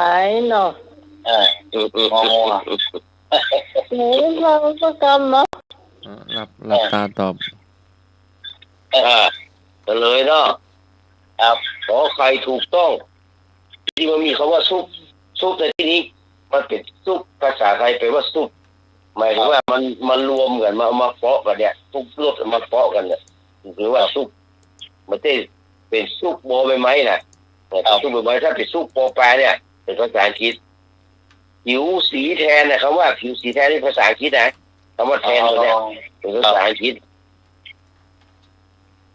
หมู่นั้นนี่มันต้องถามหาปลั๊กไฟกับเจ้าภาษาไทยละโง่ชาบูยังใจละชาบูบล็อกเกอร์เนี่ยบิวตี้บล็อกเกอร์เนี่ยต้องมีแค่2 ข้อก็เลือกเนาะครับข้อที่ถูกก็คือชอบกินข้าวคั่วในซุปมะเขือเพราะว่าซุปตัวนี้ก็คือซุปที่เอามารวมกันหมดเลยไม่ใช่โง่เนี่ยครับมันไม่ใช่ภาษาอังกฤษถ้าเป็นซุปตอนนั้นเนี่ยที่เอาซุปขนอเนี่ยอันนั้นเป็นภาษาอังกฤษเนี่ยครับเป็นซุปนี่เป็นซุปภาษาหรือว่าเป็นภาษาในอีสานว่าซุปเนี่ยครับเป็นบูซุปเนี่ยนะเป็นบูซุปเนี่ยคือตัวนี้นะคือยำหน่อไม้รสของหน่อไม้เนี่ยเป็นบูซุปเป็นน้ำปู เป็นไม้ไผ่นะซุปตัวใช้ซุปตัวเนี้ยออกโอ้ฮะก็พอของปากของคอเนาะในเวลาต่อไปก็จะได้นำรายการจากสักดิ์ผู้ฟังไปก่อนเลิกกราบนมัสการขอบพระคุณท่านพระครูบดิกัสพระครูอย่างว่าวิสุทธิสมุวิสุวัตรกรกิจโจผู้เป็นเจ้าของวันเกิดวันนี้63เนาะวันที่16ก่อนวันที่16ปุ่นเอามาได้จัดหรอเอามาจัดนี่จริงมาเอาไปจัดวันเอาไปที่18เองก็ยังได้เลยย้อนหลังก็ยังได้เลยแล้วก็พระคุณท่านอาจารย์พระครูบดิกาสมัครยานศิโลรองเจ้าวาดเนอะเชิญพรพ่ออาจารย์ขอบพระคุณพี่พิสมัยสุริยดรนะครับเจ้าขอบคุณไอ้หนุ่ยสว่างเมฆเนอะครับผมขอบคุณไอ้พงพี่กรอะไรผมก็เคยว่าพี่ต้องเนาะครับพี่ต้องแล้วก็ใครก็แม่ฟันแท้เนาะครับที่โทรมาร่วมรายการวันนี้และกับท่านผู้ฟังที่ตามรับฟังทุกคนทุกท่านเนอะก็ขอให้มีสุขภาพปรมัยร่างกายแข็งแรงเหมือนกับท่านพระครูสมุทิสุวัตรทุกคนทุกท่านเนอะโชคดีมีใจกับวันนี้บัดตาวันหน้าป้ากันใหม่ครับวันนี้ขอกล่าวคำว่ากราบนมัสการและก็กราบสวัสดีครับผมขอบคุณครับต้องกราบขอบคุณพี่นันมีสมเป็นพี่นันที่4ของเราและเจ้าพิมพ์เพื่อความรู้หลายอย่างเรื่องเพลงเจ้าอันนี้ก็ความรู้รอบตัวก็มีปัญหาเช่าก็มีเจ้าม่วนบางคนเลยอย่างในเจ้าตกบดเนาะ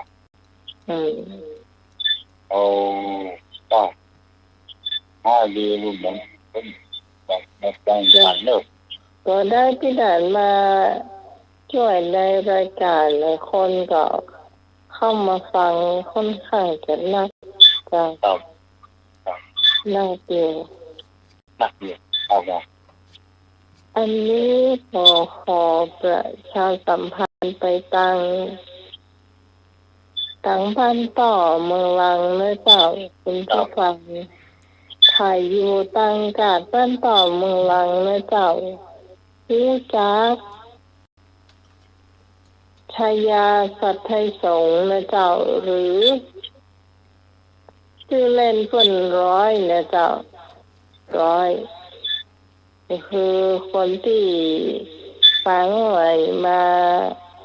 เรียนที่วัดสาเหมสมัยก่อนเจ้าสมัยปี3ละ เดี๋ยวเพิ่นมาอยู่ที่เจ้าเมืองลังเนาะอันนี้แม่จะบอกต่อว่านี่เมื่อก่อนเพิ่นย้ายไปอยู่ที่สารกลางเชียงรายเนาะแต่ก่อนให้จะลาออกจากตำปุ้นนะแล้วก็เลยมาอยู่ทำงานอยู่ตำเพมาเริ่มทำงานสารกลางละแต่ว่ามาขายของขายครัวในเจ้าที่กาดบ้านเต้าเมืองลังในเจ้าคุณผู้ฟังเป็นผู้ฟังท่านใดที่รู้จักก็บอกว่าน้องใหม่ก็ต้องหาในเจ้ามาเยี่ยมมาหาน้องใหม่ตามในเจ้าชื่อชายาสัตย์ไทยสงฆ์เนี่ยเจ้าหรือว่าชื่อเล่นว่าร้อยเนี่ยเจ้าขึ้นครับขึ้น104ครับ05ครับผมจ้าครับอันนี้จะตัวกันไปมาตลอดเจ้าปีเต็มปีไปเรียนธรรมะที่104.50เนี่ยเจ้า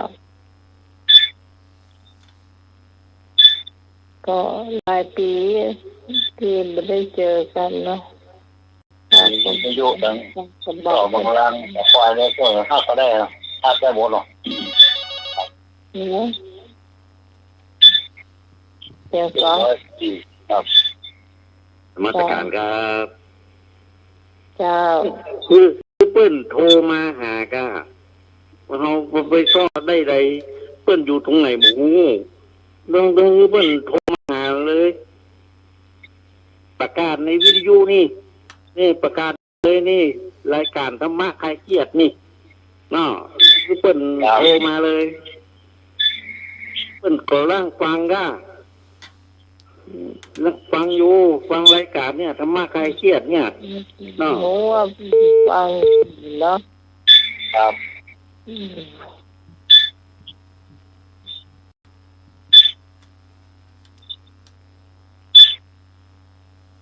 ช่วงต่อไปเป็นจำหมดเก่าเลยก้นหม้อบ่อฮ้อนแค่พี่พรมาจ้ะ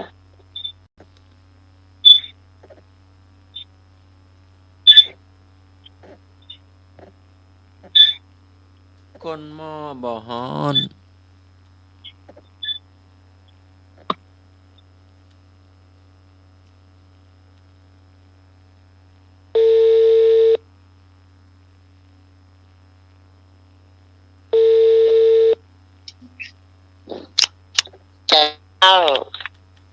เจ้าได้ยินกับเจ้าได้แล้ว ได้ยินแล้วเจ้าแต่ว่าวันนี้ติดหม้อเนาะแต่ว่าโทร10 รอบวันนี้ติดหม้อส่วนพอดีพี่พรตอบคำถามจะได้ยินหมดสักตอนเฮาโทรออกจำเดียวเนาะตอน5เพื่อจ้ะบางทีสติได้เฮาได้ยินเปิ้นได้ยินเฮาเนี่ยเจ้าค่ะมาเก่าอย่างก็อาจารย์สมัครว่าเจ้านะก้นหม้อบ่อฮ้อนก้นหม้อบ่อฮ้อนมันไม่ได้ดังไฟโดนมาชกซึ่ง2 วันนี่นอนแต่ปกติว่าทำการใดๆศึกษาเรื่องใดๆแบบผิวเผินไม่จริงจังไม่ถึงแก่นแท้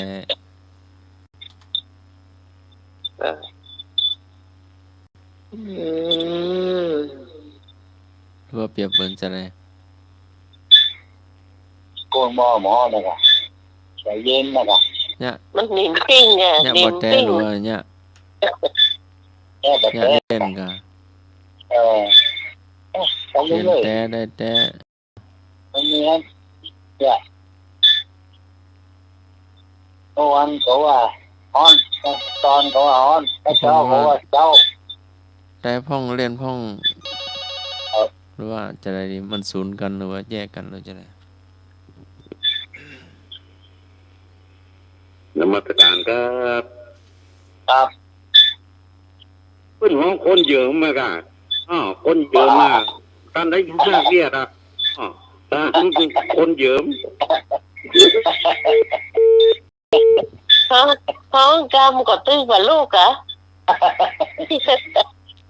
คนเยอะไปจะได้น้ำจานน้อยพิกซิกอ่ะ คนใจเย็น คนเยอะไปจะได้ ใจเย็นเลยครับ คนใจเย็นเนี่ยอะเย็ น้อยหานานเฮ้ย เย็นเกินหรือว่า โยมนี่ก็จะ ประ มี ทานลด ควา ห ม รือว่าจะได้ ไปถึงคนที่จ้า หมอนะครับคนหมอนะครับ จ้า คุณมาบอกว่าเป็นทหารมันเป็นก้าไฟบอลลนคนหม้อ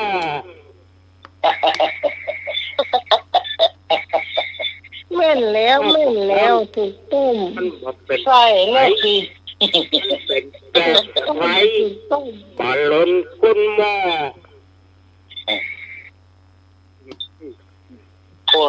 คนหมอมาคืนหมดจะคืนล้นเนี่ยเนาะ มันไม่มีไฟลูกคุณหม้อบอกว่าเป็นทหารมันเป็นแก้ไฟบอลลนคนหม้อ ไฟมันดับบ่หน้าฝนเนี่ยฝน อื่นบ่ได้นานเนาะโซ่ไฟพุทธไฟมันบอลลนคนหม้อไปโต้หายโต้หยังบัดดีบัดทูก แกหรอต้องก่อนเลยเนาะโอ้ไฟมานะโอ้เสียตามีตำเดียวเลยค่ะโอ้ไฟมานะโอ้ เข้าใจเหรอ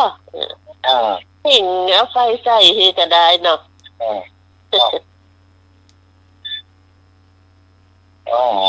น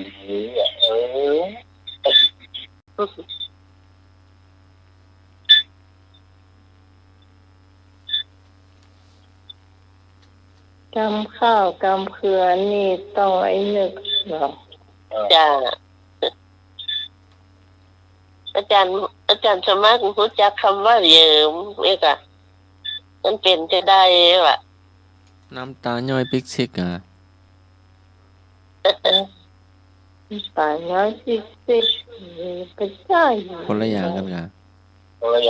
ย่างจ้ะ คนละลายดอยกะ จากเนื้อพริกเอาที่เติงหาโลกที่บ้านเนี่ย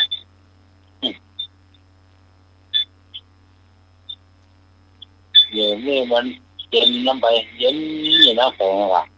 จ้ะ เอา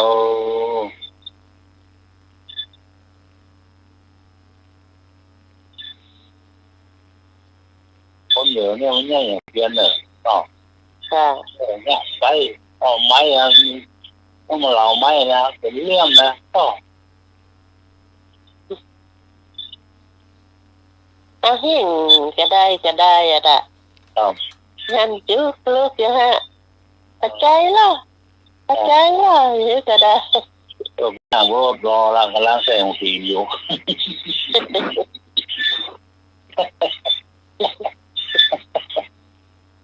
ตัวหน้ารถรอละตื่นออกรถละไม่รอแสงสีอยู่ปล่อยแสงสีเสียงเท้า จ้ะ โอ้ที่ไปซื้อประตูบ้านเนี่ยโอ้โอ้ที่ซื้อบ้านเนี่ยโต๊ะข้างตรงนี้ต้องเรียนผมเสียแม่ซื้อเข้าไป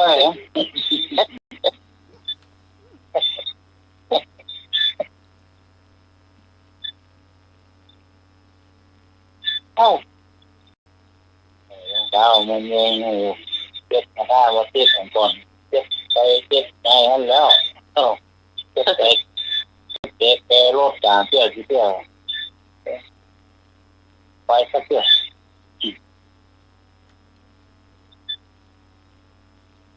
ไปไหนมันตันเปิ้นนะต้องเลย ต้องไปก่อน จ้ะ เนี่ยโอนเหยิมด้วยเหยิมเนี่ยเข้าบ้านมาลงรถลงเนี่ยอยู่นั่นยกนี่ไม่รถอยู่เดินลงมากับมดละพอนายขับรถได้นะเป็นลงรถแน่เสียหันเสียนี่ซองหันซอง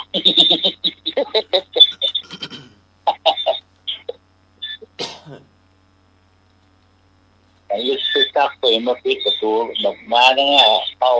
จับเอาพวกวันลงกับมดแล้วมันลงแบบเปิดมา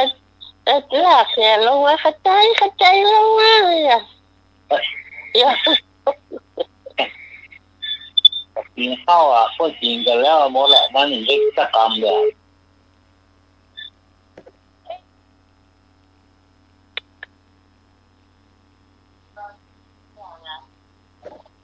เจอไปเจอมาอยู่แค่เจอมาต้นกินแล้วออกมาถึงต้นกินแล้วเดี๋ยวก็อันก็นี่ป่วยมานั่งกินมันก็ไม่ได้กินนะ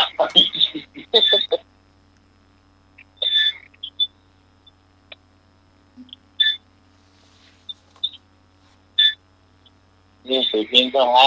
โอ้อ่านสื่อพิมพ์แม่เข้าไปได้กินด้วยเดี๋ยวจ้ะแม่มองไปมอโคนหมอน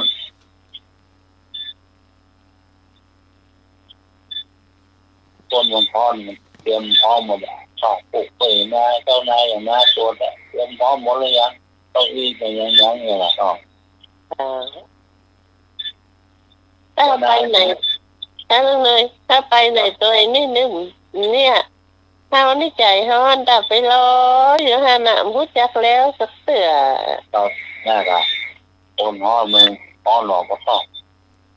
ใจก็ละเนี่ยโอมโปรเมนดีหูดช่วงห้างหูดไปข้างหลังไงอ่ะ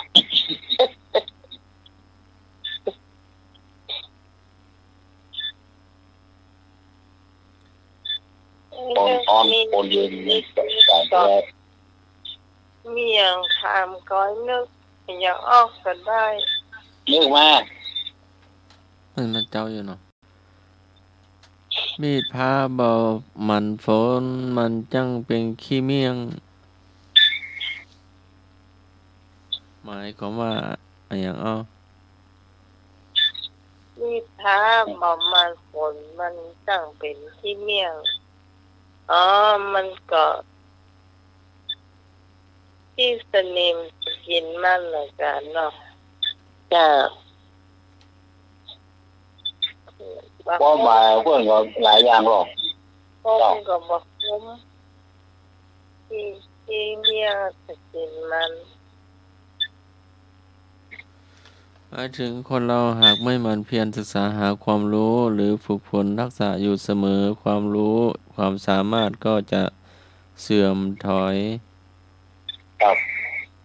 ได้ครับบ่ได้ใจมันกันหรือว่ามันเมินใจได้ใจไงรักอ่ะมันได้ใจเมินมันก็ลืมกันอ่ะกูกะไม่ได้สอนเพื่อนไม่ได้น้ำมูกเพื่อนครับเป็นเงินที่ยังเหนื่อยกันอยู่เลยอีต้องมันรับเป็นวันเนาะมันคือมันเป็นที่เมี่ยงเลยเลี้ยงสู้เลยค่ะโอ้เป็นวันเนี่ยเลี้ยงสู้ฝึกคิด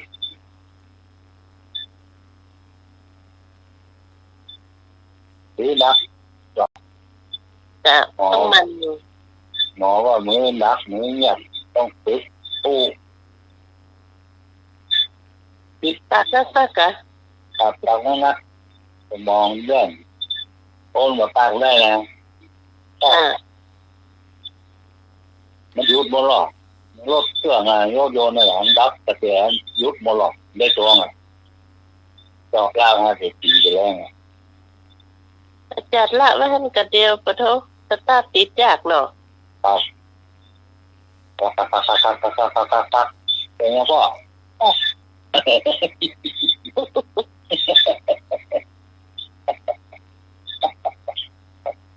ตุ่มรสชาติควันดำหูหัว เจอไว้มือน่ะ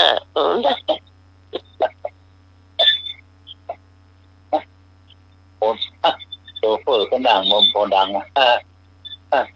กาแฟมันก็นั่งตัวนั้น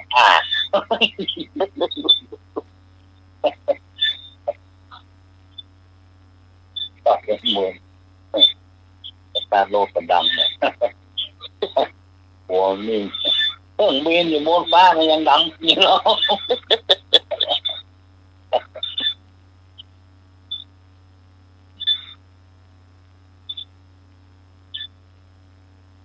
นี่อ๋อมาถามก่อนให้พง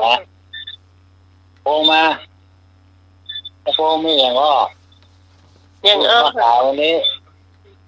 มาคืนถามบ่ถึงเที่ยงคืน นกอะหยังบ่ใจของเฮา ใช่ นกเขา นกเขาถูกต้อง อะไรเอ่ยมัจฉาหนึ่งหน้า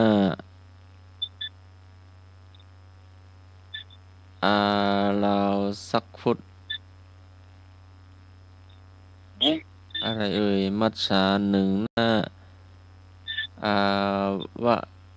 ลาวสักฟุต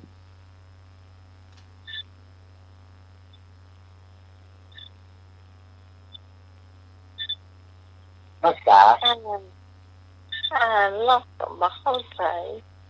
ภาษา มัจฉาหนึ่งหน้าวะลาสักฟุต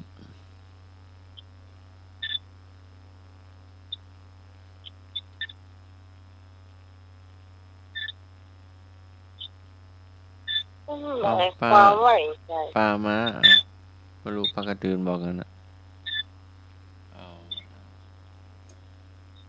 เอามัจฉาหนึ่งมัจฉาหนึ่งชื่อบอกเป็นฝรั่ง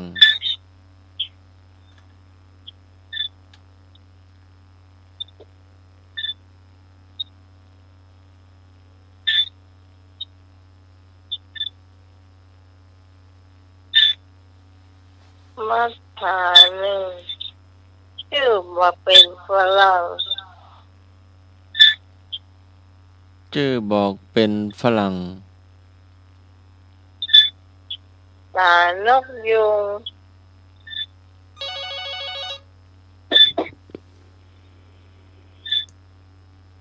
นมัสการครับ ท่านใบดีกาสมัครไปเมืองฝางม่วนก็ ม่วน ฮะ อากาศดีเนาะ โอ้ผมฟังในวิทยุม่วนเลยอาจารย์สมัครกันออกรายการตัวม่วนขนาดเลยผมฟังเนี่ยวิทยุ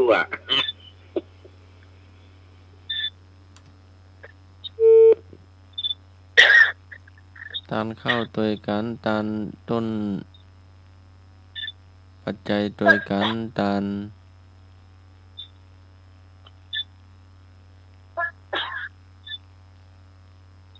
สัตว์ตัวกันสวดมนต์ตัวกันฟังโอวาทหลวงพ่อตัวกันวัดห้วยงูในอำเภอฝางวัดโสพนารามจ้ะมีชื่อสองชื่อนะ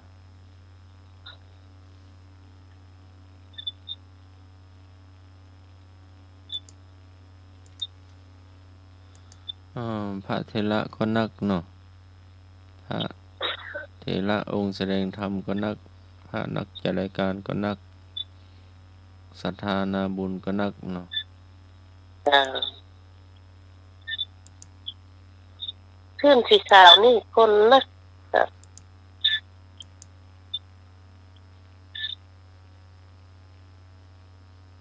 สวดมนต์พร้อมกันนั่งแผ่เมตตาพร้อมกันเนาะ จ้า ก็ยังว่าความสามัคคีเนาะก็สำเร็จรุ่ล่วงไปด้วยดีเนาะ จ้า โอ้พระ คน ธาตุ ตั้ง พระธาตุ คน ใหม่ ต่างๆนี่คนเยอะเนาะ พระธาตุใหม่ยกสัตว์ใหม่ มีความพลังหรอก เดี๋ยวก็เดี๋ยวแต่ยอดสัตว์รอโยมเจ้าภาพก่อน อืม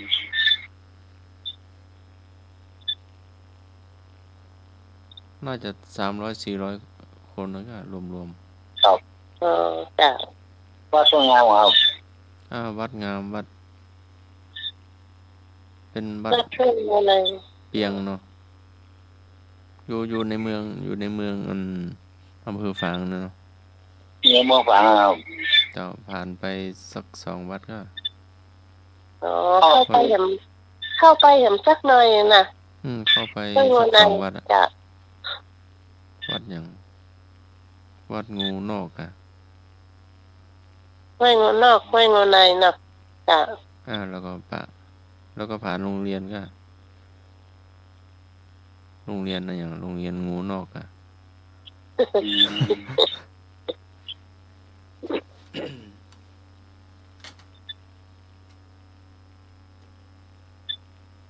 ก่อนมันไม่ให้นักหรอกจากปีเนี่ย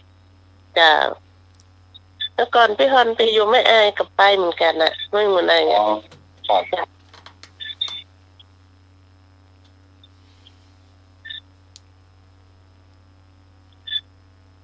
ก็ดีเนาะ ไป ก็ อื่น ดี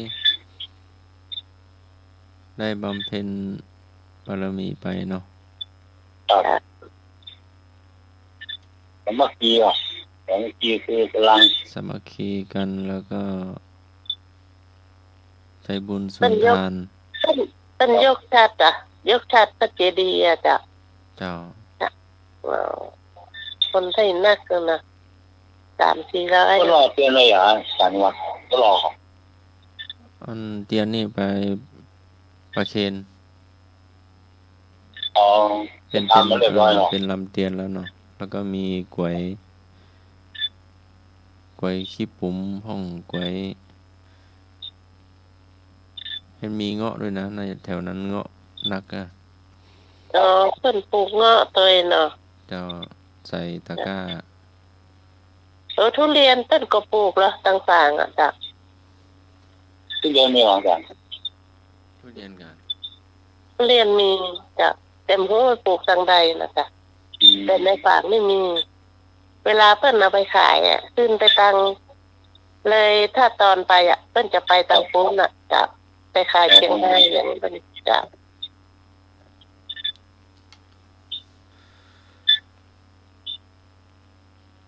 ครั้งต่อไปเห็นว่าจะไปสร้างพระธาตุที่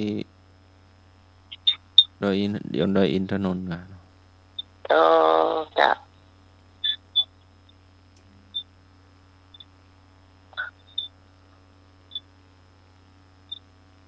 สร้างเห็นพระธาตุหนึ่งอะจ้ะเพิ่นมี2พระธาตุแล้วเนาะ ใช่อีกวัดหนึ่งไม่ได้ไปเนาะเห็นว่าเป็นวัดตาใหญ่นักสถานตาใหญ่นัก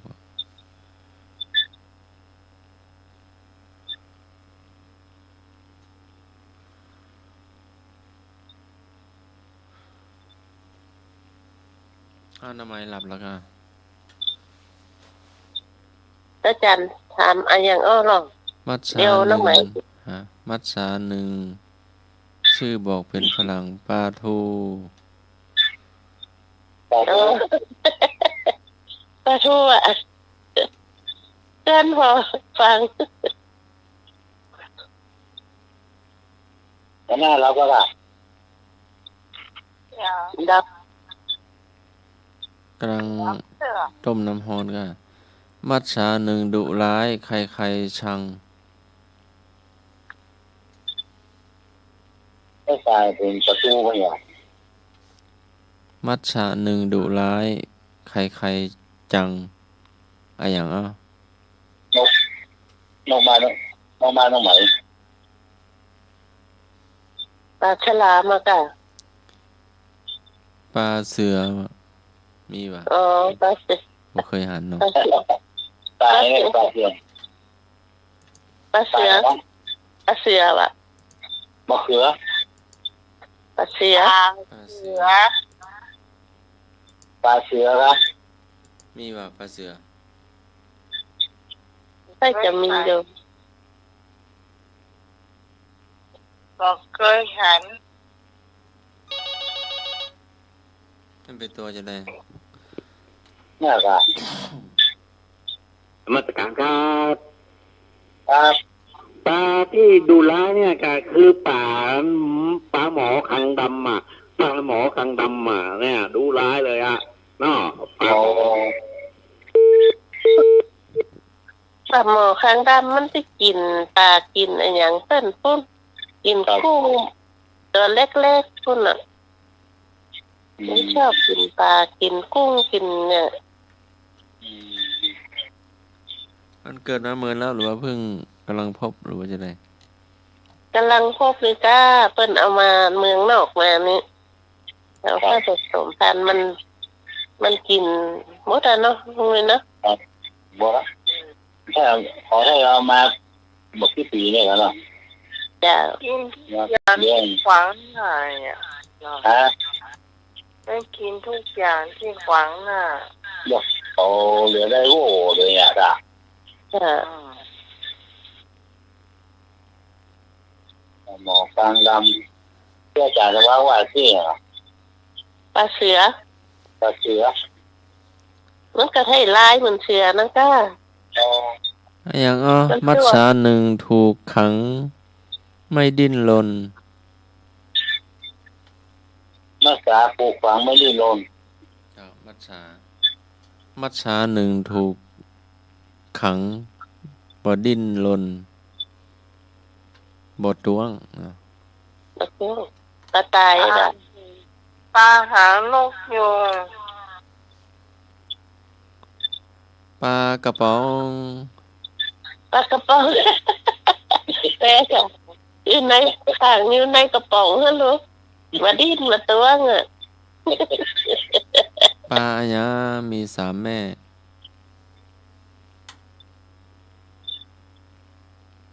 ปลาแม่ครัวปลากระป๋อง ถูกต้องถูกต้องปลาอะไรเอ่ยชื่ออยู่บนฟ้ากายาอยู่ในน้ ปลาดาว ำปลาดาวถูกต้อง มีแบบปลาดาว ปลาอย่างปลาอย่างกินข้าวบ่ได้ เอ้า ปลาตายก็ไม่กินได้ ปลาเขี้ยวเป็นแมง ใช่ ปลามาคัดซอง ปลาใช่ ปลาไปเข้าได้ ปลา ปลาไส้ตัน ปลาใกล้กับข้าว ไม่ใช่ปลาอย่างกิน ปลาไส้ตัน ใช่ ปลาไส้ แล้ว ตั ไส้ น ตันนะกะมันกินได้อะไส้มันตันแล้วลูก ปลาตีตันได้หน่อยถูกแล้ว ไส้ตัน อะไรนกอะไรเนาะ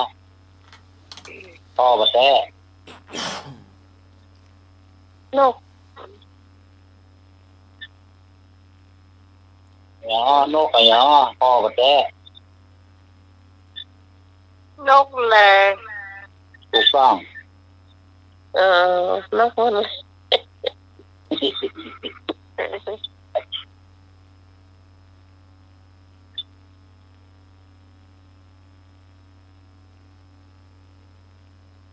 นกอะไรเนาะที่เขาบอกครบ นกสองหัว ไปใกล้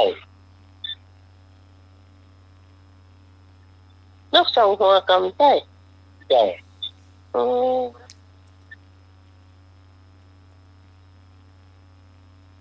นกอะไรเนาะเขาบอกครบ นกแสก ปลาใกล้ อีกา ใกล้ นกเขา ไปใกล้ นกกระจอก ถูกต้อง โอ้ลูกเป็ดนกกระจอกไปมีคนเข้าตัวแต่สูงเยอะแยะแล้วนกสองหัวน่ะจะมีเหตุคบเอาเรื่องคนนั่นไปบอกคนนั่นเอาเรื่องคนนั่นไปบอกคนนั่นอย่างนี้ไปเอาเรื่องที่ ตัวเบียงเนาะ เอามาพิจารณาการเทนเนาะ ผู้แม่แบบอย่างผู้คอแบบอย่างผู้นุยแบบอย่างเอ้าเดือดร้อนกันนั่น เอามาพิจารณาการในโอกาสวันนี้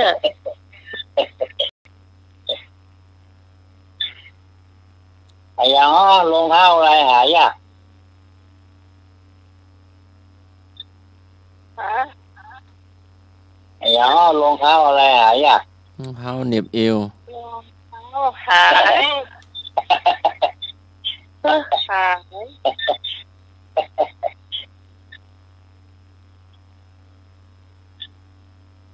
แม่งจอ ถูกต้อง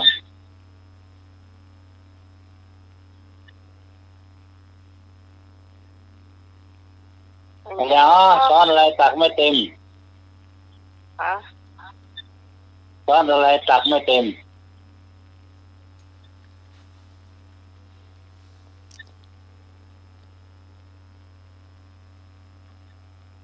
ซ้อนอะไรตักไม่เต็ม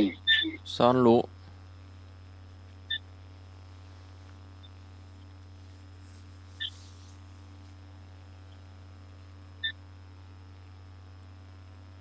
ติ๊กตอกติ๊กตอกติ๊กตอกติ๊กตอก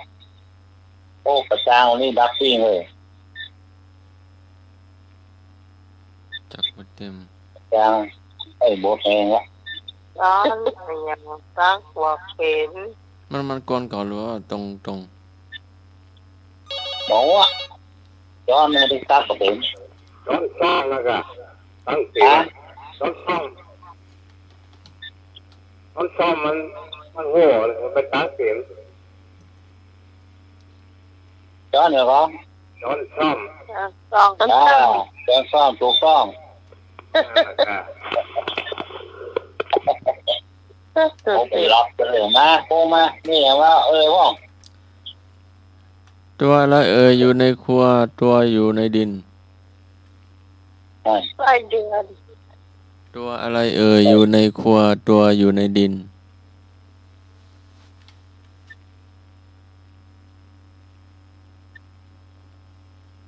ปลายเดือน ตัวอยู่ในครัว ตัวอะไรอะไรชื่ออยู่ในครัวตัวอยู่ในดิน ชื่ออยู่ในครัวตัวอยู่ในดิน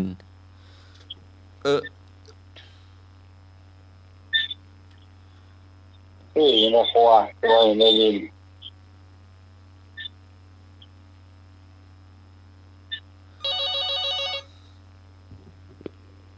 ที่อยู่ในครัวอยู่ในดิน นมัสการครับ ครับ คางคกโคกเนี่ยก็อยู่ในครัวแล้วคางคกมันจะอยู่ในดินแล้ว แมงกะซอนคือของใช้ในครัวสำหรับกรองกะทิ ฮะ แมงกะซอนคือของใช้ในครัวสำหรับกรองกะทิ โอ้แม่งกระชอนอยู่ในดินน่ะแมงจอนก็หรือไหมแมงจอนจอนที่น้ำไหมมากกว่านะจ๊ะแมงกระชอนอีนี่ ถูกปากคนนี้เนาะ เออทุกปากพอดี หมากปืนเลยเนาะ อ่า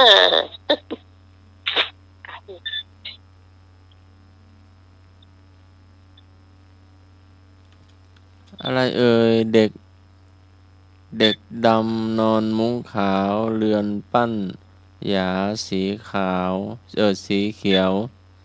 อะไรเด็กดำนอนมุ้งขาวเรือนปั้นหยาสีเขียว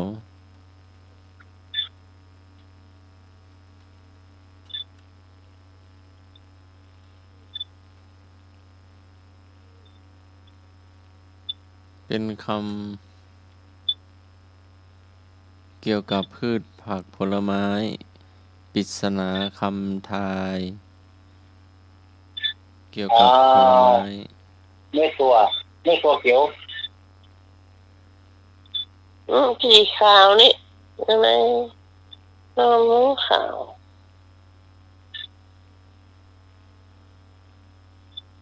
เสลยน้อยนาเด็กดำคือเมล็ดมุ้งขาวคือเนื้อเหลือนสีเขียวคือเปลือก เป๊ะจ้ะ ครับ อันมีปัญหานี่น้อยเนาะอันนี้ใครความจำดีก็น่าจะรู้ดีเนอะอันไปรษณีย์มาส่งจดหมายนะถ้าคุณยายหับไว้อะก็ใครดีใจอ่ะไปรษณีย์มาส่งจดหมายว่ากว่ายายเป็นคนหับอ่ะแล้วใครดีใจแสนดีใจ ไอ้แสนเนาะ ดีใจ ไอ้แสนดีใจพร้อมย่าจะย่าที่หน้าบ้าน ดีใจ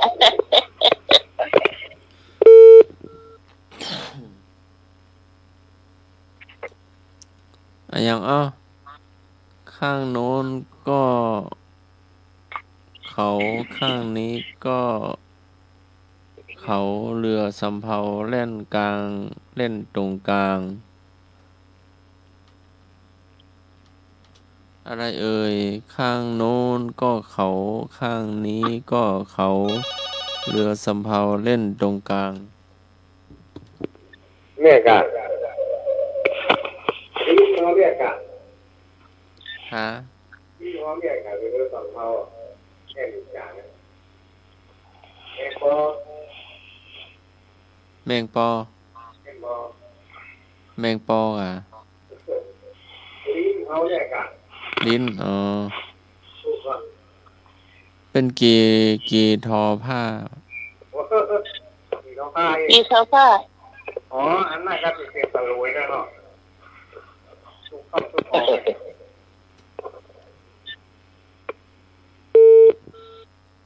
นี่ไงล่ะเนาะถูกต้องเนาะ กีทอผ้า ดีเท้าผ้า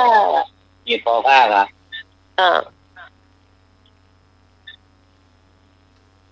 มันยืนเต้นทางใดฮะ ก็ซุกไปซุกมาเลยล่ะ จะช่วยนี่นะครับ สุก อื หลอดปืนอ่ะ หล่อนไปหล่อนมาละต้องแค่สุดไปหล่อนไปหล่อนมาละคนพอเลยแต่เปลี่ยนแล้วเนาะ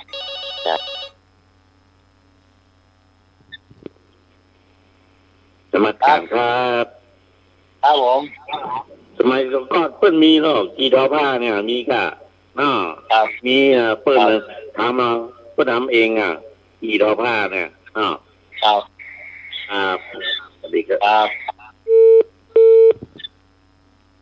อะไรเอ่ยเมื่อวันเก็บใส่กระบวย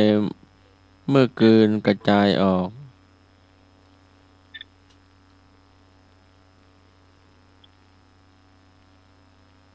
อันนั้นอย่างเมื่อวันเก็บใส่กระบวยเมื่อกลืนกระจายออก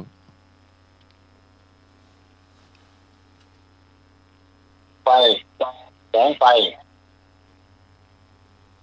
ใกล้ๆกันนั่นแหละมีแสง ไฟฉาย ไฟฉายยาง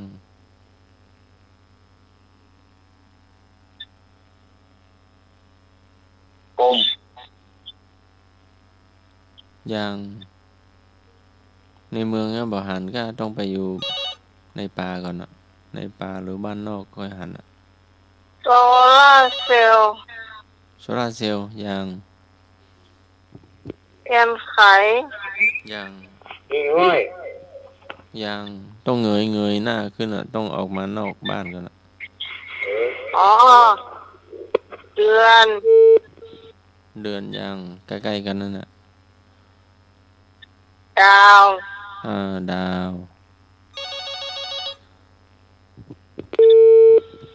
หินยากะ ใส่กระบวย อะหยังอ้อเขียวสะอุ่มพุ่มสวัยบ่มีใบมีแก่เม็ดวันเนี้ยตกวันค่ำ ฝน ฝนวันนี้บ่ตกเนาะ ตกแต่บ่นัก แต่ใส่เดียวชัดที่หายเซ็ต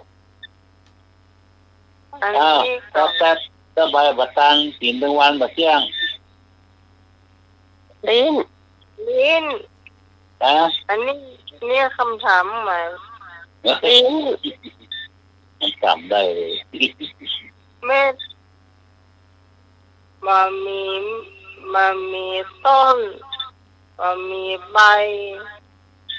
มีแต่เม็ดกินได้ถามเจ้าเม็ดน้อยๆค่ะเจ้า อย่าอ้องัวมาอยู่มันอย่าตีบ้านมาได้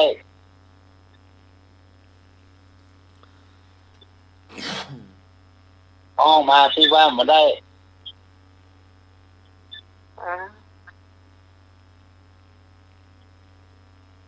อย่างก็ อย่าอ้องัวมาอย่างห้องเปิ้นห้องมาไม่ผมตีบ้าน อีกว่าทำได้อ่ะ ครับ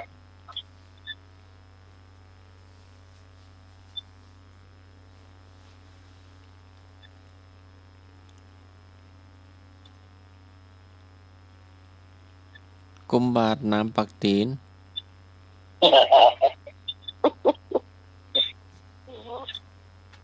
งัวมันไล่ปิกมานี่มันจูงมามันไปปิกบ้านได้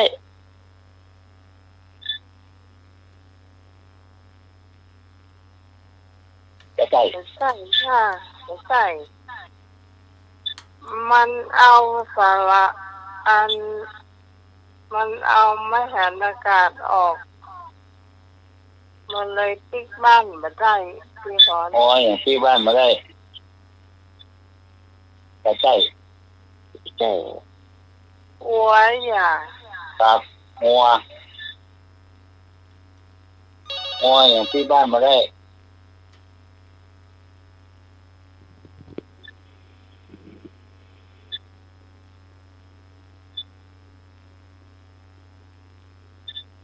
ฮัลโหล ครับ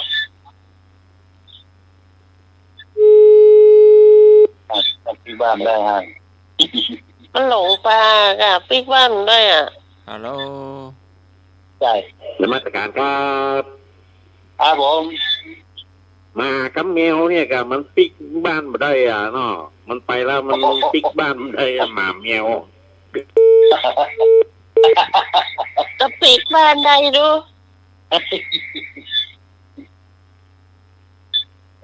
งัวเนี่ย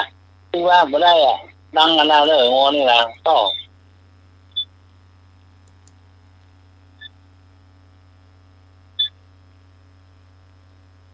เต่าเหรอ เอ้า เต่าเนาะ จะ งัวลืมตีนอ่ะ วัวลืมตีนี่ป้ามันเงินตีมันเลยปิกได้เนาะ งัวลืมตีนเนี่ย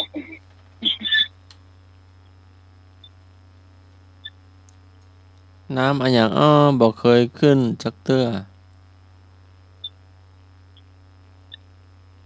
น้ำเหมือนเกิดขึ้น น้ำตก ถูกต้อง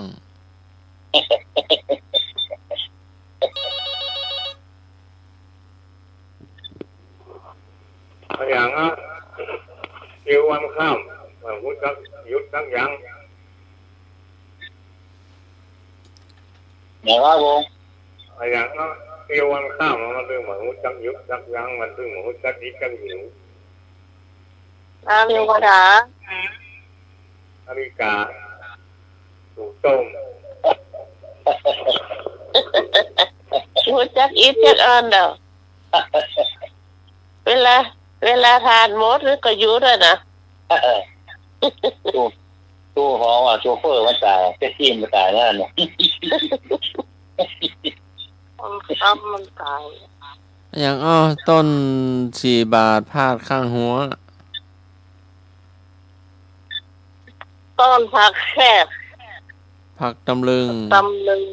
ผักแคบ ตำลึง กับตำลึงกำเมืองผักแคบกะ จ้าเจ้า แม่กับบนไม่ใช่แม่เรา แม่วัง แม่โขง อยู่ในวัด แม่ เนี่ย ปิง แม่แต่บนใจแม่เฮา ไม่ชี ชี แม่ชีวัดฝายหิน เออก ากบใจกาแตกกาล่อแร่เกาะกิ่งไม้ กาฝาก เป็นจะได้กาฝาก กาฝากมันชอบขึ้นต้นไม้นะกะ ขึ้นต้นไม้เป็น มัน กิ่ มี ง ต้นเนี่ยเองมันได้ เอ็มที่หมูเปิดหรอมันเป็นเสียงโวยพวกว่ะ กาเอาไปฝากไว้ใต้ต้นไม้กะ โลกอะโลกมันจะไปที่บนอะ แล้วมันเกิดขึ้นเลยกะ เป็นเอาไปเอาเม็ดอย่างมากำโพไปกินเม็ดอย่างมากำโพ ครับ แล้วไปถ่ายไว้บนต้นไม้มันก็เป็นกาฝากอยู่บนต้นไม้ โดย มันขึ้นต้นลำไยเนี่ยนักขนาดเลยอะกาฟากอะเนี่ยต้นลำไยอะมีนักขนาดเลยอะ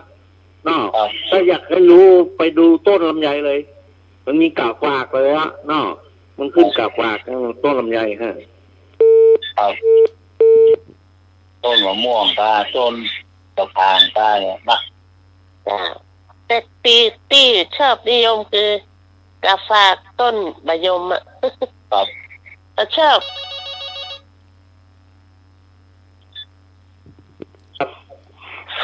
อย่างต้องอะไรเอ่ยอยู่ต้นไม้ นะ ต้องอะไรเอ่ยอยู่ต้นไม้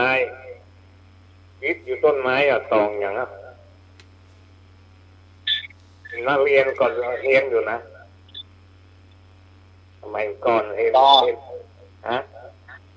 ตองอะไร อะไร ที่ต้น เอ่ ไม้ ย อะ คิดอยู่ต้นไม้ ใบตองแห้ง ยังไม่ถูกครับ ใบตองกล้วย ยังไม่ถูกทอง ไม่ตองซึ้ง แม่นทำไมก็เป็นนักเรียนเขายังได้เรียนอยู่นะอยู่ติดอยู่ตามงานไม้น่ะโตหัวข้าวหญ้าอย่างก็มันได้เหรอต้องหัวข้าวหญ้าปลาอยู่โปรตีนก่อนแล้วได้เองเลยล่ะต้องหัวข้าวหญ้าปลามันดึงอยู่ตามแก้มก็ไม้ใหญ่ๆอ่ะ เคยหันนี่ ไม้ใหญ่ๆมันดึงอยู่ติดต้องโล่เนี่ยแหละนักเรียนมันดึงเห็นมันต้องหัวข้าวหญ้าปลาได้ลงปลาหญ้าปลา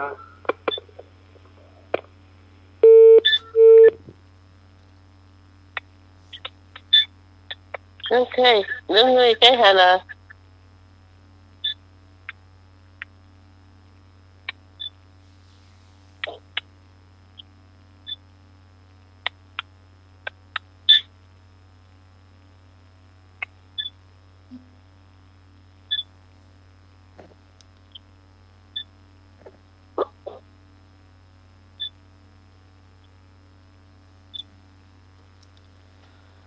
อย่าง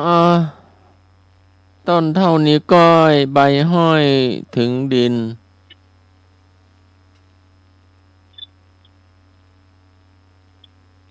ต้นง่าย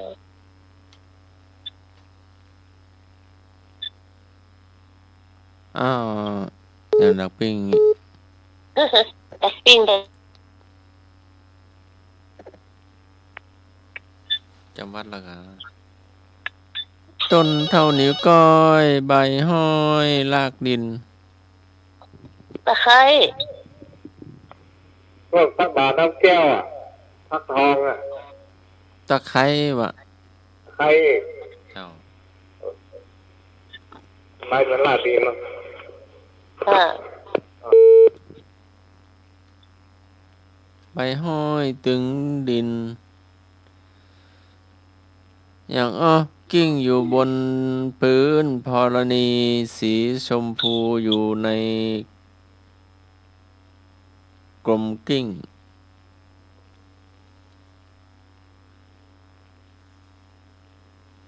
อย่างกิ้งอยู่บนพื้นธรณีสีชมพูอยู่ในกลมกิ้ง ยังไงน้องหนุ่ยไปไหนได้อ่ะ เคยได้ยินเขาเนี่ย หลวงพ่อหนุ่ยปิกวัดยังอะ ได้ยินอยู่เนาะ ครับ อย่างว่า น้ำไม้กำลังสวยหน้าเนาะ อืม รักแดงใบมาเต้าอะ เอา เต้าอ่ะกิ้งตอนนี้นี่ สีชมพูอ่ะ เออ อืม อย่างต้นเท่าเตียนใบเท่าถาด อย่างต้นเท่าเทียนใบเท่าถาด บอล อย่าง ต้นบอล อย่าง ใบบอล ตื่นต้นโดน อย่าง ต้นบอลกะบอลกะ ครับ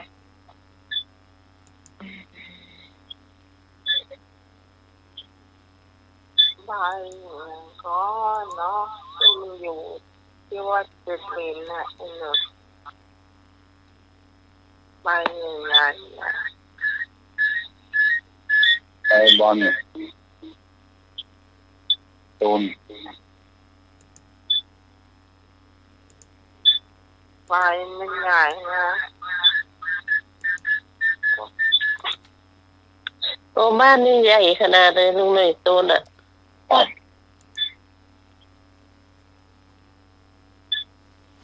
ใบใหญ่หรอกพ่อ จ้า ต้นเท่าเตียนใบเท่าถาด บัวหลวง โอ้บัว บัวหลวง บัวก็ใจบัวก็ใจ บัวกับแม่น ฝนอย่างฝนตก15,100 หลังคาบ่อเปียก เต้า ใบบอล ถูกต้ม อะไรวะ ใบบอนบ่เปียก อ๋อใบบอล มันกิ้งติ๊กๆกันเนาะกิ้งลงอ่ะตะ ครับ ชื่ออยู่ใน ใบบอลใบบอลนี่โคบได้กิ้งไปกิ้งมา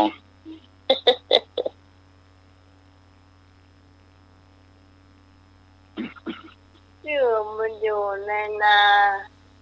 ป่ามันอยู่บนต้นไม้เดี๋ยว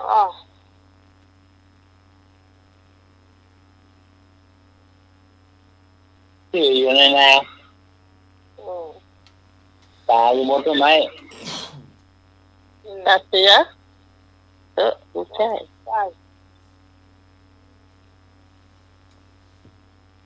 เสือมันจะอยู่ในนาเนาะ หัวมันครับ ชื่ออยู่ในนาตายอยู่บนต้นไม้ ตะปู ที่อยู่ในที่อยู่ในนา ตาเสื หั อ วอยู่บนต้นไม้ อืม ตาต้อ ตามัว ตาอินกับตานา ตานา ตากะยาย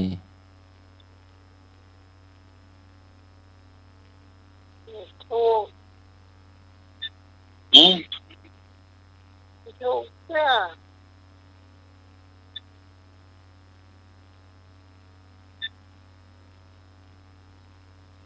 ที่ในนาตามันอยู่บนต้นไม้คุณ บัตตาเสือ เสือมันชื่อมันอยู่ในป่าเนี่ย ปากก้า ปาตันแดด เอา ฮะ ปาก ปา ก้า ตันแดด ปากก้าเป็นตัวนั้นเอาปลูกแน่ เน่า ดาว เน่าเน่า เน่า กบ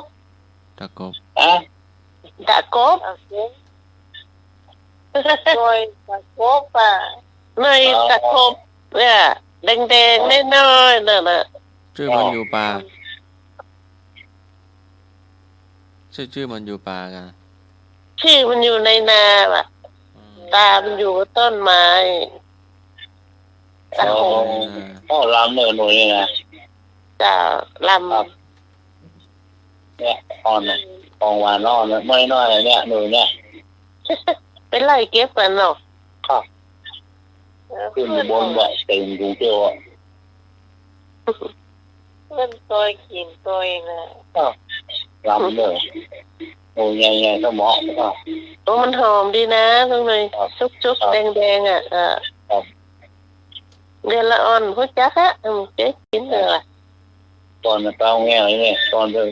เป้าแง่ก็ไปแว่ต้นกาโคบเนี่ย มันเป็นพุ่มกว้างอะนะครับ เจ้า ต้นเนี่ยใหญ่กว่าสูง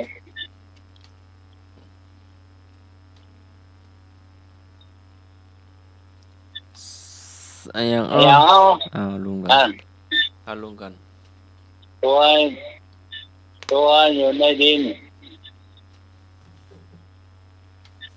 อยู่ในบ่อ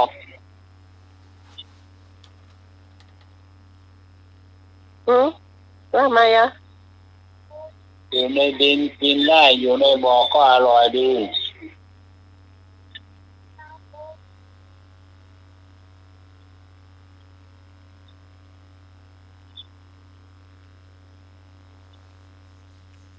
ว่าอย่างอยู่ในพินกินได้ ครับอยู่ในบ่อก็อร่อย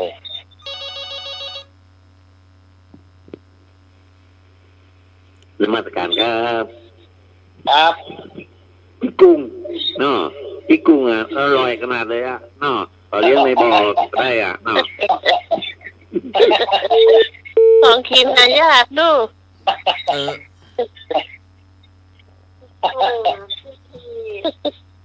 ไม่จอนจอมหัว ตอนแต่เนี่ยว่าเรียนจอนไม่ลืมเนี่ยว่าที่กุ้ง อยู่ด้วยกันหมดไอ้ยังไม่อยู่ด้วยกันได้นะด้วยกันหมดเนี่ยฟังแม่ขอได้หมด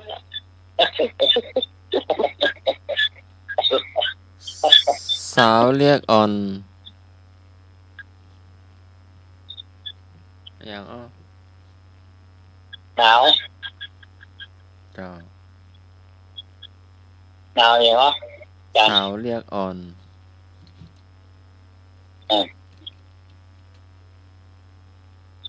หนาวเลือดออก พอแก่เรียกห้าว พอตอนเท่าเรียกห้าว พอตอนเป็นสาวเรียกอ่อนอะไรอย่างเปล่า ถูกต้มเป็นจะได้ไหมเป็นสาวเรียกอ่อนเป็นจะได้ เป็นขาตอนนุ่มมันก็เอาขูดได้อ่ะเอาขูดใส่ขนมมากินแล้วมันได้มันอ่อนหรอก ครับ ตอนเมื่อแกมันเป็นห้าวไปแล้วเขาใจกะทิอันนั้นกะคั้นเอากะทิอันนั้นกะ ห้าวไปว่าแกไง เจ้าห้าวแกละจะกินมาได้ละกินได้อ่ะมันแกทึนทึกกะทึนทึกกะ โม่ละอย่าโม่นี่จ้า เอามาโม่กันนะกะทิอย่างน้องใหม่ว่านะกะเป็นก้อนนะกะ แล้วหมอ อ้าวมีโยมมา เข้าแก่คล้าวบอกเต้าหัวสีจ้องใจมันอุดใส่ข้าวต้ม มันเปรียบเหมือนนั้นมันคนเฮาเนี่ยกันเนาะเป็นปะเป้าห้าวอ่ะเนาะคนแก่เนี่ยเนาะปะเป้าห้าวอ่ะเนาะมันเป็นปะเป้าห้าวอ่ะเปรียบเหมือนคนเฮาเนี่ยแหละเนาะครับ ครับโอ้ไปละ บ้านเองมันจะมีเข้าแก่แล้วยักษ์แล้วบอกมันบอกการได้จานบ่ได้ ครับครับผม ไอ้เป็นนั่นได้ก็ตัดใจเด้อ ซ้ายหลุดมือไปแล้ว เออ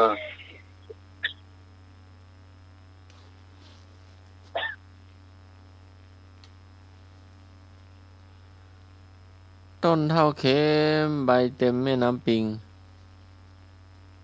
โอ้พักเว้นเป็น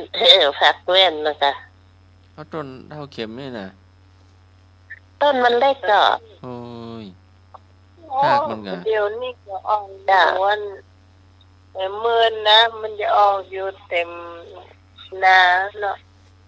จะเอาเก็บกันยอดกันเอาไปจับกันพี่สาลำเลยอ่ะ ตัวใบมันก็เอานี่ได้เหรอลำ ไม่เอาดอกอะไรฮักก็ดมบ่ฮักก็ดมอ่ะ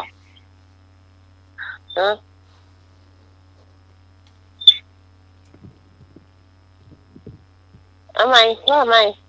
ดอกอะไรเอ่ยฮักก็ดมบ่ฮักก็ดม ฮักกระดมกัมพูจูอ่ะ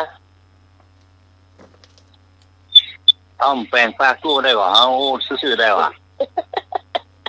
ลูกโอ้ได้จ้างชาวเรือนั่นเนาะชาวเรือ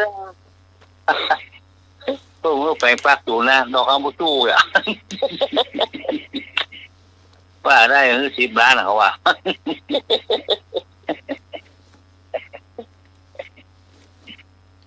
จานสมัครกู้ได้ แต่เขาบ่ชื่อเอง เขาก็ชื่อ แต่ปากแปะไม่ได้ว่ะ แต่เขาบ่ชื่อ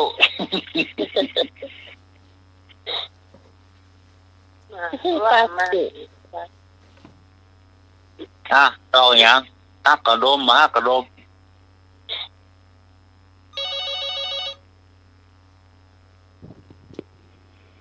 ครับผม มาตรการครับ ครับ เอาคำพูดจูเตียนเขาเรียกผู้แทนเนี่ย เขาจ้างเอาไปใส่กล้องคอหรอเนาะเหลืองอลามเลยอ่ะเนาะผู้แทนน่ะ แต่มันจะมันใส่ดอกคามูจูหรอ กระดม รู้จักก่อดอกอย่าง เราอะไรเอ่ยใครก็ชอบไม่มีใครไม่ชอบมันมีทุกคน ดอกรักถูกต้องผมว่าได้ก็ ดอกอันอย่างทุกคนชอบกันละ ดอกอย่างผู้คนชอบไปกะ ครับ ดอกมะลิ ดอกเบี้ย ยังเลยยังไม่ถูกเลย ดอกรัก ยัง บ้านไม่รู้เลยยังไม่ถูกเลย คุณนายตื่น ดอกเบี้ย เลยที่เดือนก็ไป ดอกเบี้ย มาใช้กันน่ะ ดอกเบี้ย ถูกต้องมันนี่ถูกต้องนะ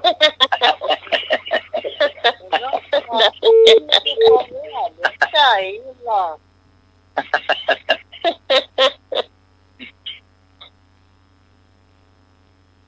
ออกถึงวันนี้กะดอกเนี่ยโต ไป200มา200สาวอย่า เลยละสาวอ่ะ เอาไป1,000 หายแซบ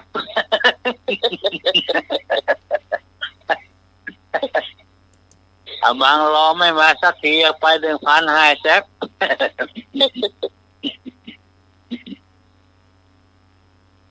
200มา200เจ้าอย่าง300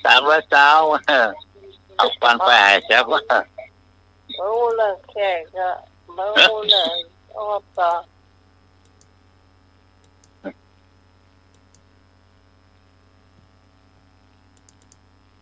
ตาได้เดี๋ยวเวลาสมบูรณ์เกินคืน ครับ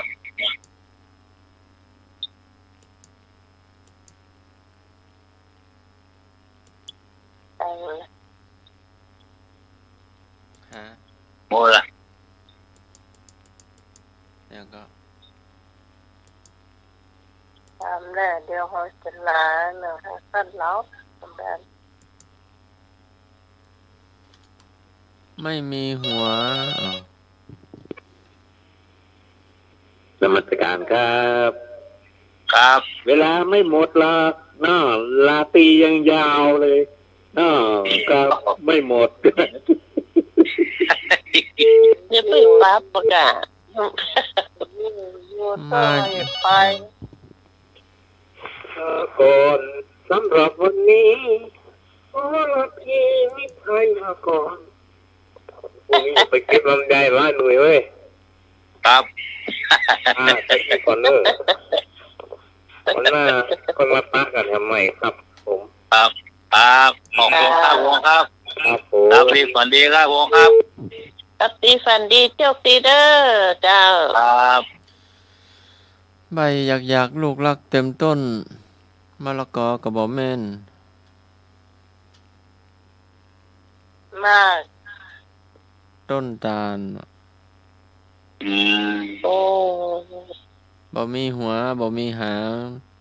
เตียวของขวางลีลี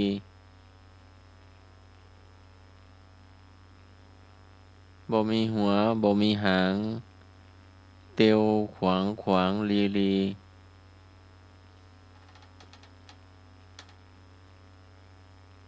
มีหัวไม่หางเที่ยวขวางดีๆแมงมุม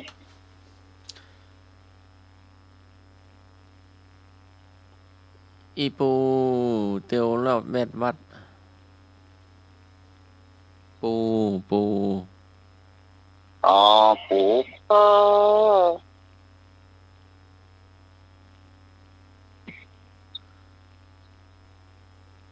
ปู ชื่อเหมือนคนตายมีปีกบินได้มีดอกไม้เป็นที่กิน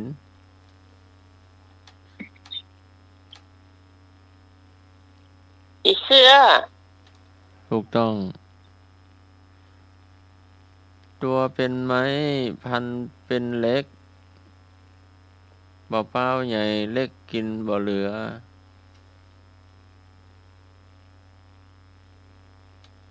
ตัวเป็นไม้พ้นเป็นเล็กบ่เป้าใหญ่เล็กกินไม่เหลือ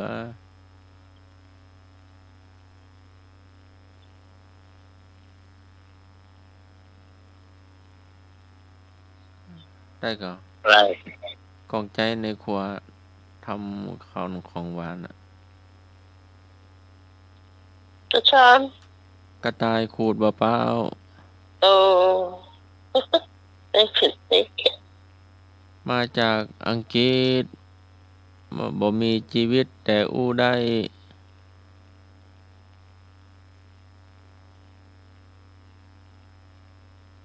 มาจากอาทิตย์ ที่ ไม่มีชีวิตแต่พูดได้ ที่ฟังกันบ่เดียวที่ตอนนี้ไปนอนให้วิทยุฟังแล้วก็หลับแล้วก็ ตัวทราบว่า วิทยุ โอ้โอ้ได้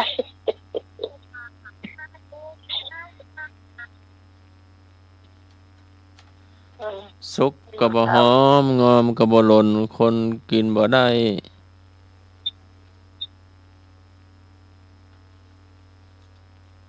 สุกบ่หอมงอมก็บ่หล่นคนกินบ่ได้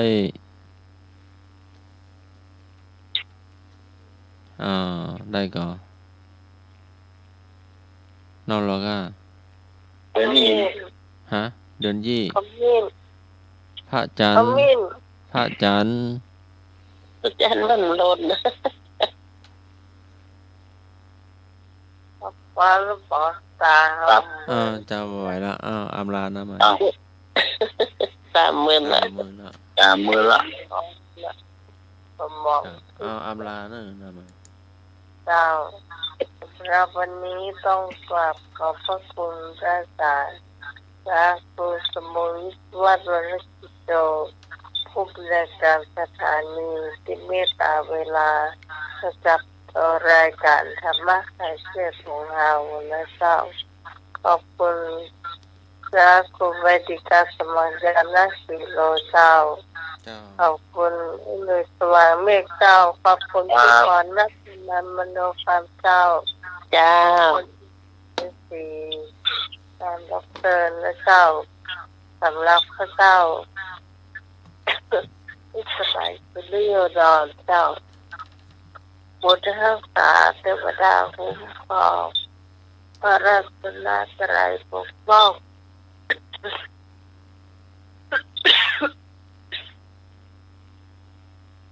ให้คนผู้ฟังมีแต่ความสุขวันนี้ลาไปก่อนเสาร์ที่5นักปฏิบัติธรรม3 ทุ่มถึงเที่ยงคืนนะแล้ววันนี้ทุกคนนอนรับวันนี้สวัสดีเปล่าจ้า ครับ นัตถิอัตตะสะมังเปมัง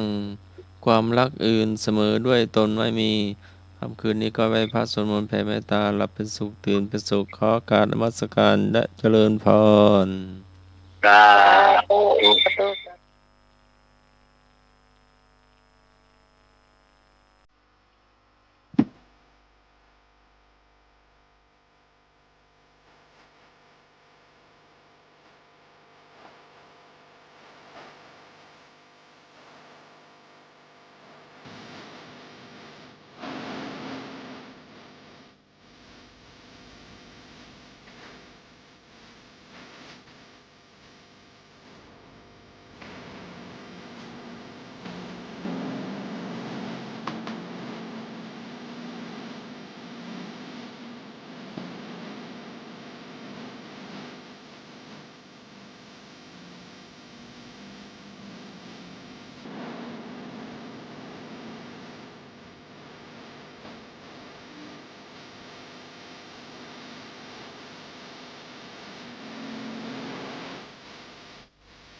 เ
ง